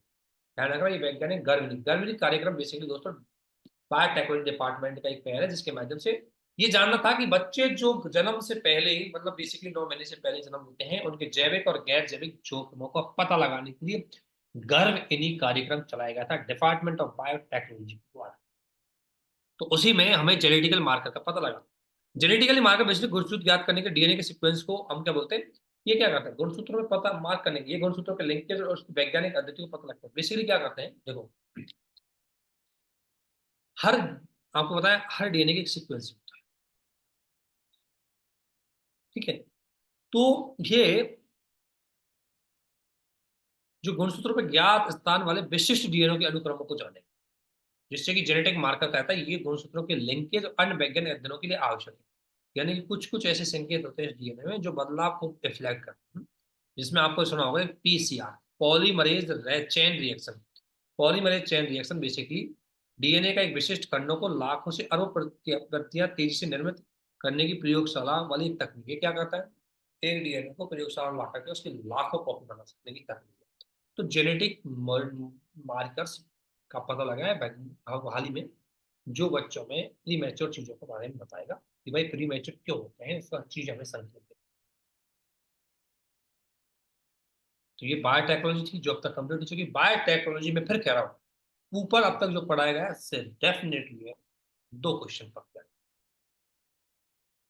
2 क्वेश्चन पक्के आएंगे। इसलिए इनके एप्लीकेशन को देख लीजिए। बायोटेक्नोलॉजी जुड़ी हुई कोई करंट की चीज और दिख जाती है तो उसको देख लीजिए, टर्मिनोलॉजी दिख जाती है देख लीजिए। हालांकि मैं टर्मिनोलॉजी और दूंगा आपको अगर एक आध बची हुई होंगी तो, लेकिन इनको दूंगा। सबसे पहला इंपॉर्टेंट पार्ट ऑफ द आपकी साइंस टेक का बायोटेक्नोलॉजी। बायोटेक्नोलॉजी जीन में परिवर्तन, टिश्यू में परिवर्तन, एंजाइम परिवर्तन, कोशिका में परिवर्तन, डीएनए में परिवर्तन, गुणसूत्र परिवर्तन, ऊतकों में परिवर्तन, शरीर के किसी पार्ट में परिवर्तन, सब क्या है बायोटेक्नोलॉजी पार्ट। पेड़ों की प्रजातियों में परिवर्तन, पादपों की प्रजाति में परिवर्तन, पेड़ टू पादप, मतलब एक होता है प्राणी से पादप प्रजाति, पादप से प्राणी, पादप पादप प्राणी प्रजाति, समझ गए। इतने चेंजेस करने की जो सभी तकनीक है वो होती है आपकी बायोटेक्नोलॉजी। अब दूसरी आपका पार्ट है आईटी एंड कंप्यूटर। ठीक है, तो मुझे पूर्ण विश्वास है यहाँ तक आपको समझ में आ गया। अगर किसी प्रकार डाउट है जरूर पूछें। यहाँ से क्वेश्चन आपको मैं बताऊंगा कहाँ कहाँ ध्यान रखना है, कहाँ कहाँ स्किप करना है। ऊपर वाले में ज्यादा स्किप की चीजें थी नहीं दोस्तों, कुछ नहीं करना है, आप वीडियो पढ़ोगे एक बार समझ में आ जाएगा। अगर कोई टर्म आपके समझ में नहीं है प्लीज नहीं। कार्ट थेरेपी क्या है, ठीक है ना, पॉलीमार्कर क्या होते हैं, मतलब वो क्या है, बायोमार्कर क्या होते हैं, बायोमार्कर के एग्जांपल कौन कौन से हैं, कुछ भी क्वेश्चन, CD95 रिसेप्टर क्या होता है ना, क्यू किल जो है किल सेल क्या होती है वो वाला से क्वेश्चन, क्या तकनीक होती है, सब सब चीजें क्वेश्चन में बनाए। तो राष्ट्रीय क्वांटम मिशन, आप सभी जानते हैं, हमें एक तो यहाँ जाने के राष्ट्रीय क्वांटम मिशन क्या है दोस्तों। और उसमें करंट में क्या रहा है, करंट में नेशनल क्वांटम मिशन पर एक मिशन गवर्निंग बॉडी की पहली बैठक, इस मिशन को चलाने के लिए गवर्निंग बॉडी बनाई गई थी। इस बैठक में एक नई समिति की बात बोली, मिशन कोऑर्डिनेशन सेल का गठन की थी। इसमें बोला कि भाई एक हमारे पास मिशन कोऑर्डिनेशन सेल जरूर चाहिए। तो मिशन कोऑर्डिनेशन सेल बेसिकली इस नेशनल क्वांटम मिशन के अंतर्गत जितने भी डिपार्टमेंट है, जितनी भी एजेंसी है, उनको कोऑर्डिनेट करेगी। ठीक है, और यह विज्ञान और प्रौद्योगिकी विभाग के मिशन सचिवालय के साथ समन्वय करेगी। तो एक जो मिशन कोऑर्डिनेशन जो कमेटी बनाई, सेल बनाई गई है, वो मिशन सचिवालय के साथ लाइजन करेगी। आप सभी जानते हैं इस मिशन को चलाने के लिए मिशन प्रौद्योगिकी अनुसंधान परिषद पूरा देख रेख कर रही है।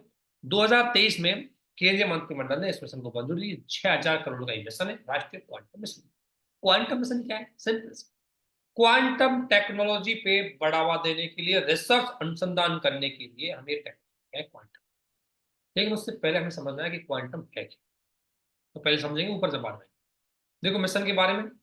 आप सबसे पहले मिशन के बारे में देखो। मिशन का उद्देश्य सिंपल सा है, वैज्ञानिक और औद्योगिक अनुसंधान विकास आधारित गतिविधियों को बढ़ावा देने। एजेंसी आप सभी जानते हैं, विज्ञान प्रौद्योगिकी मंत्रालय के अंतर्गत डिपार्टमेंट ऑफ साइंस टेक्नोलॉजी इसका पार्ट है।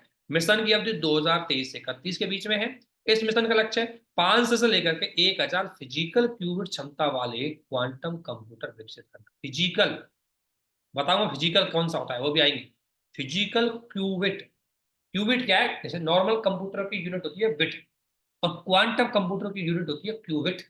यूपीएससी ऑलरेडी क्वेश्चन पूछ सकती है कि सिर्फ एक चीज से। यूपीएससी ने नहीं पूछा क्वांटम कैसे काम, क्वांटम के एप्लीकेशन का अलग क्वेश्चन पूछेगा, लेकिन क्वांटम की बेसिक चीज है। ध्यान रखना, ये मिशन के बारे में क्वेश्चन पूछने की संभावना बहुत कम है। मैं फिर बता रहा हूं आपको, आपसे क्वेश्चन पूछेगा क्वांटम क्या है, क्वांटम कंप्यूटर क्या है, क्वांटम कंप्यूटर के एप्लीकेशन कहां होते हैं, और क्वांटम कंप्यूटर की बेसिक टेक्नोलॉजी मिशन के बारे में क्वेश्चन पूछने की संभावना बहुत कम। मैं फिर बता, फिर भी याद रखना। तो इसमें बेसिकली 5 से 1000 फिजिकल क्यूबिट क्षमता वाले ये कंप्यूटर डेवलप करना था। अन्य देशों के साथ लंबी दूरी के क्वांटम संचार करने, क्वांटम कम्युनिकेशन भी होता है आजकल। 2000 किलोमीटर वाले स्टेशनों पर उपग्रह आधारित क्वांटम, आगे पढ़ेंगे इसको, सैटेलाइट बेस्ड कम्युनिकेशन क्या होता है आगे देखेंगे, उसको बढ़ा देने के लिए। और 2000 किलोमीटर से अधिक दायरे में इंटरसिटी क्वांटम की डिस्ट्रीब्यूशन को स्थापित करने के लिए। की डिस्ट्रीब्यूशन वैसे क्या होता है? दो पक्षकारों के बीच में जानकारी शेयरिंग, किसमें? इनक्रिप्टो तकनीक। तो इसलिए, और इसमें 4 हब बनाने की बात की जा रही है, क्वांटम कंप्यूटर, क्वांटम संचार, क्वांटम सेंसर और क्वांटम साउंड। तो क्वांटम क्या है, इसको पढ़ना। तो अब पढ़ेंगे क्वांटम क्या है। तो क्वांटम के रिसर्च अनुसंधान को बढ़ावा देने के लिए, क्वांटम कंप्यूटर को बढ़ावा देने के लिए, 2000 से अधिक क्वांटम इंटरसिटी डेवलप करने के लिए हमने एक मिशन चलाया। इसमें 4 हब बनाए हमने, जिसे बोलते हैं थीमेटिक हब। 4 थीम रहेंगी हमारी। पहली क्वांटम कंप्यूटिंग, दूसरी क्वांटम कम्युनिकेशन, तीसरी क्वांटम सेंसिंग और चौथी क्वांटम सामग्री रिक्रूटमेंट। अब आखिर कर क्वांटम मामला है क्या? क्वांटम बेसिकली भौतिक विज्ञान के नियम का उपयोग, हर चीज में भौतिक साइंस को लागू, बस यही क्वांटम। क्वांटम क्या है? भौतिक विज्ञान का यूज करना। जैसे एटॉमेटिक और सब एटॉमिक स्तर पर पदार्थ और ऊर्जा के व्यवहार को समझते हुए आप नए प्रयोग यूज कर सकते हैं। नॉर्मली परंपरागत भौतिकी से अलग है, क्योंकि कोई वस्तु एक समय में एक ही स्थान पर मौजूद रह सकती है। परंपरागत कहती है, परंपरागत भौतिकी क्या कहती है? परंपरागत भौतिकी एक चीज कही है कि एक चीज एक समय एक ही काम कर सकती है, जबकि क्वांटम कंप्यूटिंग एकदम अलग है। वो कह सकते हैं एक चीज एक समय में हजारों काम कर सकती है। किसके माध्यम से? पदार्थ और ऊर्जा के विवाद। इसमें क्या होता है? उदाहरण एक ही स्थान, इसे बोलते हैं द्विधारी भौतिक तकनीक, जिसमें या तो जीरो देखेगा या एक दिखेगा, जो हमारे नॉर्मल कंप्यूटिंग सिस्टम में। क्वांटम कंप्यूटिंग सुपर पोजिशन और एक्टेंगल जैसे सिद्धांतों पे काम करते हैं। ये दोनों क्या होते हैं मैं पढ़ा दूं। सुपर पोजिशन क्या होता है? ये क्वांटम कण की एक ही समय में कई अवस्थाओं में होने वाली क्षमता को दर्शाता है। क्वांट एक कण है, उस एक कण का एक ही समय में अलग अलग चीजों में चेंजेस आ सकते हैं, अलग अलग चीजों में चेंजेस आ सकता है, उसको दिखाता है एक क्या? आपका super position. Super positioning condition समझे? एक क्वांटम कण एक साथ कई कंडीशंस काम कर, अब एक का एक साथ कई अवस्था में जा सकता है, तो उसमें इतनी क्षमता है कई अवस्था में जा सकता है, कई कैलकुलेशन भी कर सकता है, कई उसके कई तरह की चीजों में उसका यूज होता है। एक्टेंगल क्या है? ये एक ऐसी स्थिति को बताता है दो या दो से अधिक क्वांटम कण इस प्रकार से जुड़े होते हैं कि स्वतंत्र रूप से उनकी व्याख्या करना ऐसा। दो कण, अब दो कण जुड़ करके वो अलग अलग चीजें व्याख्या कर सकते हैं। तो इसमें दो कण, और उसमें एक कण के मल्टीपल होते हैं, इसमें दो या दो से अधिक कण होते हैं। ठीक है ना? इन दोनों तरीकों पे हम काम के दो सिद्धांत चलते हैं क्वांटम सिद्धांत। ठीक है, तो इन पे काम करेगी क्वांटम कंप्यूटिंग। तो सुपर, अब देखो क्वांटम कंप्यूटिंग और क्लासिकल कंप्यूटिंग में क्या अंतर है? देखो, क्वांटम कंप्यूटिंग विद्युत मैग्नेटिक सिंगल ताप परिवर्तन और पृथ्वी के चुंबकीय क्षेत्र में बहुत ज्यादा इफेक्टिव रहते हैं। इनकी त्रुटि की दर बहुत ज्यादा हो जाएगी यदि, क्योंकि क्वांटम कणों पे एक्टिव होकर काम करते हैं। अगर मान ले कमरे का तापमान चेंज हुआ तो इनको इफेक्ट करेगा। जबकि क्लासिकल कंप्यूटर में चूंकि वो क्वांटम कणों पे नहीं, वो जनरल इस पे काम करते हैं, कैलकुलेशन पे। दूसरी बात, वो इसकी गणना क्यूबिट में की जाती है और इसकी गणना इसमें बिट में की जाती है, यानी कि 0 से 1 के साथ प्रतिनिधित्व करने के लिए क्वांटम गणना की जाती है। और ट्रांजिशन गणना करते समय 0 है। ध्यान रखना एक चीज, क्वांटम में 0 हो सकता है, 1 भी हो सकता है, 0 के साथ 1 की संभावना हो या 1 के साथ 0 की संभावना है। जबकि क्लासिक में या तो 0 होगा या 1 हो। सिंपल। क्यूबिट की संख्या के अनुपात में ऊर्जा की आवश्यकता से भी तेजी से बढ़ती है। जैसे जैसे क्यूबिट की जनसंख्या बढ़ती जाएगी, ऊर्जा की जरूरत पड़ेगी, कैलकुलेशन बहुत तेजी से होगी। इसमें ट्रांजिस्टर की संख्या के साथ साथ 1:1, इसमें बेसिकली ऊर्जा की आवश्यकता ज्यादा नहीं बढ़ती, एक अनुपात में बढ़ती है, लेकिन इसमें बहुत तेज बढ़ती है। क्वांटम में ऑप्टिमाइजेशन प्रॉब्लम्स, डेटा और सिमुलेशन, बहुत महत्वपूर्ण चीजों को क्या करने के लिए क्वांटम कंप्यूटिंग का उपयोग किया। नॉर्मल कंप्यूटर तो डेली बेसिस पे काम होता है। देखो, क्वांटम का यूज कहाँ कर सकते हो? एक तो हमारे एटॉमेटिक सिग्नल्स, जितने भी हमारे एटॉमिक सिस्टम है, चाहे हम मैग्नेटोमीटर, चुंबकीय क्षेत्र वाले उपकरण यूज कर रहे हैं, किसी प्रकार के उपकरण। दूसरा क्वांटम उपकरण, जैसे आपके सुपर कंडक्टर क्वांटम उपकरण, उनमें यूज कर सकते हो। वो एटॉमिक क्लॉक, सटीक घड़ी, संचार, नेविगेशन, परमाणु घड़ी में इसको यूज कर सकते हो। क्वांटम संचार, क्वांटम सेंसिंग, क्वांटम के माध्यम से मैं मौसम की चीजों के बारे में पता लगा सकती हूँ। एंटेंगल, फोटोन, इन सभी चीजों में बेसिकली हम क्वांटम का यूज कर सकते हैं। क्वांटम में दो बेसिक कॉन्सेप्ट चलते हैं, एक होता है क्वांटम कोहेरेंस और एक होता है क्वांटम सुपरमेसी। क्वांटम कोहेरेंस क्या होता है? देखो, बाहरी व्यवधान और अंतःक्रिया से प्रभावित हुए बिना क्वांटम स्थिति अगर बनी रहे तो उसे बोलते हैं क्वांटम कोहेरेंस। अब बाहरी व्यवधान जैसे घर्षण, गर्मी, अन्य बाहरी व्यवधानों के प्रभाव का सिस्टम में अगर समय के साथ सुसंगतता खो देता है, अगर वो बैलेंस बना के रखता है, उसे बोलते हैं क्वांटम कोहेरेंस। ठीक है। एंगटेंगल और सुपर सोनोजिक सृजन और हेराफेरी सक्षम होता है, जो कई क्वांटम एल्गोरिथम प्रोटोकॉल का आधार है, आप सभी जानते हैं। क्वांटम का सबसे खास गुण क्या होता है? क्वांटम कंप्यूटिंग क्वांटम कम्युनिकेशन के लिए काम आता है। और वही उसी वजह से, क्योंकि क्वांटम एक कण होता है और ये एटॉमिक कण होते हैं, ये विभिन्न प्रकार के माध्यम से कैलकुलेशन करने में सक्षम है। क्वांटम सुपरमेसी अप्रत्याशित गति से अगर कैलकुलेशन करता है तो क्वांटम सुपरमेसी कहते हैं। तो हम क्वांटम का बेसिक एप्लीकेशन देख लें, क्वांटम टेक्नोलॉजी देखेंगे। इसके बाद आता है आपकी एआई। एआई को इस बार रेगुलेट करने की बात की गई है। उसके लिए यूनाइटेड किंगडम, लंदन, लंदन के पास एक ब्लेचले पार्क में विश्व का पहला एआई सुरक्षा शिखर सम्मेलन। आजकल हम एआई का यूज कर रहे हैं, अब एआई की वजह से जो नुकसान हो रहे हैं, एआई को जो रेगुलेट करना है, उसके लिए यह बात पता चल रही है। तो इसको मैं पूरा दिखाता हूँ एक बार एआई को। तो एआई को आप सभी जानते हो, ये कोई नई चीज नहीं है। लेकिन हाल ही में लंदन में एक ब्लैक स्लेग पार्क, आपसे क्वेश्चन पूछा जाएगा ब्लैक स्लेग घोषणा पत्र का संबंध किससे है? तो ध्यान रखना, ब्लैक स्लेग घोषणा पत्र एआई सुरक्षा शिखर सम्मेलन का डिक्लेरेशन है, जिसके अंतर्गत क्या किया जाएगा? इसके अंतर्गत ध्यान रखना, आर्टिफिशियल इंटेलिजेंस की सुरक्षा पर दुनिया का पहला समझौता है। क्योंकि अब तक दुनिया ने आर्टिफिशियल इंटेलिजेंस का यूज किया है, उससे जो रिस्क उत्पन्न हुई है, जो समस्या उत्पन्न हुई है, उसको लेकर के पहली बार समझौता हुआ है। इसमें एआई से जुड़े हुए जोखिमों का आकलन करके उनका समाधान करने का सोचा है। इसमें यूरोपीय संघ 28 देशों के साथ साथ भारत भी इस डिक्लेरेशन का पार्ट है। आप सभी जानते हैं, एआई एक मशीन लर्निंग है जिसमें प्रोग्रामिंग की जाती है, मानवीय मस्तिष्क की तरह वो काम करता है, विचार आधार पर तर्क कर सकता है। एआई के भी कई प्रकार के जैसे होता है, एक जनरेटेड एआई, जैसे आप देखते हैं डीप लर्निंग मॉड्यूल्स होते हैं, गूगल का बार्ड होता है, सोरा होता है, ये क्या है? ये जनरेटेड एआई होती है। एडवांस नेचुरल लैंग्वेज प्रोसेसिंग करते हैं, जो जीपीटी पढ़ते हो आप, वो भी क्या है? एक लॉज लैंग्वेज मॉडल होता है। ग्राफिकल प्रोसेसर यूनिट, ये क्या है? ये सब इस एआई के पार्ट है। एक होता है मल्टी मॉडल एआई, जैसे आप हिंदी बोलते हो इंग्लिश में, इंग्लिश से बोल रहे हो हिंदी में, टेक्स्ट में लिख रहे हो, स्पीच में आ रहा है, ये सब क्या होता है? जो गूगल करता है, ये मल्टी मॉडल एआई होता है। एक होता है फ्रंटियर एआई। फ्रंटियर एआई का मतलब क्या होता है? ये सक्षम जनरल पर्पस एआई होता है, विभिन्न प्रकार के कार्य कर सकते हैं, मल्टीपल कार्य कर सकते हैं, वो एआई होता है। ठीक है ना? अब आता है एआई को रेगुलेट करने के लिए बहुत लेवल पे काम हुआ है। एआई को रेगुलेट करने के, क्योंकि ध्यान रखना, दुनिया ने पहले एआई पे काम किया, आर्टिफिशियल इंटेलिजेंस, लेकिन एआई आपको पता है कि हमारे लिए रिस्क कम हो है। एआई की वजह से रिस्क बढ़ रही है। एआई की वजह से लोग सीक्रेट चीजों को जान पा रहे हैं, एआई से मानव के पैटर्न को पढ़ पा रहे हैं। एआई कई बार, एआई में किसी प्रकार का प्रोसेस नहीं होता, तो वो सारी चीजें नुकसान करें। एआई की वजह से कोई देश एआई इनेबल हो गया, कोई एआई पीछे हो गया, तो उनमें असमानता बहुत बढ़ रही है। इसलिए इसको रेगुलेट करने के लिए सबसे पहले यूरोपीय संघ ने एआई एक्ट लेकर आया। दुनिया का पहला एआई को कानून बनाने वाला जो मामला है, यूरोपीय यूनियन लेके आया। ठीक है। इसके बाद GPAI, global partnership on AI, global partnership AI, जिसे नई दिल्ली डिक्लेरेशन बोलते हैं दोस्तों, इसको लेके आए हम, जिसमें एआई से संबंधित प्राथमिकताओं को लेकर अत्यधिक अनुसंधान और व्यवहारिक गतिविधियों के जरिए एआई संबंधित सिद्धांत और व्यवहार के अंतर को समाप्त करना है। कि एआई थ्योरेटिकल रूप से अलग है, प्रैक्टिकली अलग हो रहा है। थ्योरेटिकल रूप से उसके बहुत सारे नुकसान हो रहे हैं, तो प्रैक्टिकली बहुत सारे नुकसान हो रहे हैं, वो भी इसको देखना है। ये जीपीआई एक बहु हितधारक पहल है, बहुत सारे देशों ने मिले, भारत ने इसको इनिशिएटिव्स किया इसमें। और इसको लेकर के भारत ने भी अपने यहाँ इंडिया एआई नाम से एक वो बनाया, जिसके माध्यम से एआई से रिलेटेड चीजों को यहाँ पर डिस्पोज किया सकता है।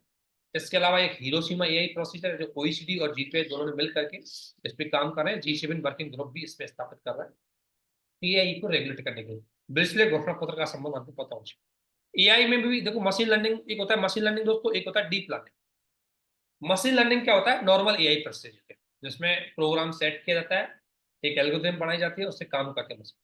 डीप लर्निंग में क्या होता है? इसमें एडवांस मशीन लर्निंग होती है, जो अगर मैं बात करूँ आपको, सभी डीप लर्निंग एमएल के पार्ट। देखो आप सभी जानते हैं मशीन लर्निंग एक जनरल मशीन लर्निंग क्या है, एक प्रोग्रामिंग की जाती है और मशीन अपने आप काम करती है, जो उसकी मदद।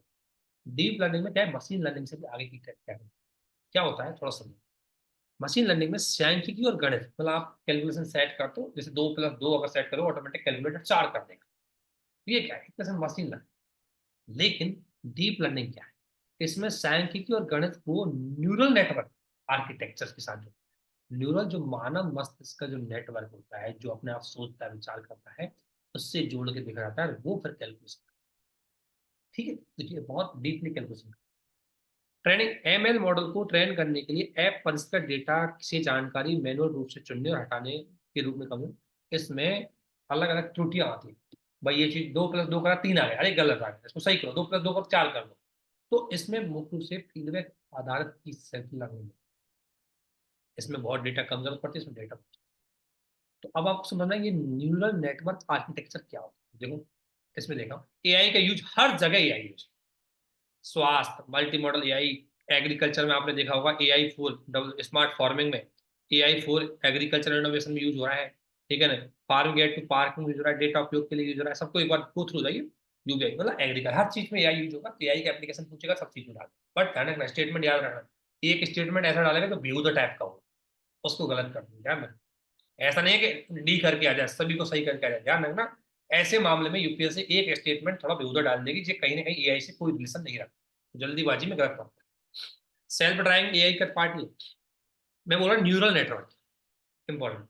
देखो ये मशीन लर्निंग का मॉड्यूल है, मानव मस्तिष्क के समान कार्य करता है, बायोलॉजिकल न्यूरॉन्स का एक साथ मिलाकर काम करने के तरीके की नकल करता है। जैसे आपको क्या करता है, मानव मस्तिष्क को स्टडी किया जाता है घटनाओं को समझने के लिए, उसको कॉपी किया जाता है प्रोग्राम, तो फिर निष्कर्ष निकाल जाते हैं, उसे बोलते हैं न्यूरल। ठीक है, ये कृत्रिम न्यूरॉन्स की परत होती है, एक इनपुट परत होती है। कभी कभी कृत्रिम न्यूरल नेटवर्क को हम एसएनएन भी कहते हैं। और न्यूरल नेटवर्क के कई प्रकार हो सकते हैं, एमएलपी, सीएनएन और आरएन। तो ये सभी क्या न्यूरल नेटवर्क के प्रकार है। न्यूरल नेटवर्क कुछ नहीं होता, मानव मस्तिष्क के प्रोग्राम की कॉपी की जाती है सॉफ्टवेयर में, और इसको मुख्य रूप से बनाया जाता है। ठीक है, तो काफी हो गया इसमें। इसके बाद आते डीप फेक। ये भी बहुत अच्छी चीज है, इसको हम जस्ट गो थ्रू हो जाएंगे। वेब पॉइंट थ्री बने, इसको बहुत अच्छे से मैं बता दूंगा आपको, तो अच्छे से करने की कोशिश करेंगे इसमें। ठीक है, अब आगे है डीप फेक, इसको थोड़ा सा देखेंगे, इसके बाद हम डीप चलेंगे। इसको 2 वीडियो में 3 वीडियो हम खत्म करते हैं। प्लीज जो लोग इसको देखे, हो सके आपने सभी ने पहले पढ़ रखा हो, कोई नई चीज नहीं है। जस्ट देखिए, रिवीजन कीजिए, 1-2 बार इसका खत्म। ये पीडीएफ भी आपको शेयर कर दी जाएगी। प्लीज इस पर थोड़ा सा ध्यान रखिए और इसको थोड़ा सीरियस लेना। जो लोगों ने पढ़ी है उनकी बात भी आपको बहुत हेल्पफुल रहेगी, मैं पर गारंटी दे रहा हूँ। बस ये चीज आपको देखिए। ठीक है, और इसी के साथ एनवायरमेंट का भी हमने एक लेक्चर दे दिया, दूसरा भी जल्दी दे देंगे, तो एनवायरमेंट भी आपको कवर हो जाएगी। बस 1-2 दिन में, 2-3 दिन में आपको बिल्कुल नया पढ़ाएंगे, उसके बाद बंद कर देंगे, उसके बाद रिपीटेड चीजें ही देंगे। ठीक है, इसके साथ ही आप सभी को यहाँ तक बने रहने के लिए बहुत बहुत धन्यवाद। प्लीज एक बार कमेंट जरूर करें अगर आपको फायदा हुआ है तो, और इसको अच्छे से करें। आप सभी को हमारे साथ बने रहने के लिए बहुत बहुत धन्यवाद। Thank you.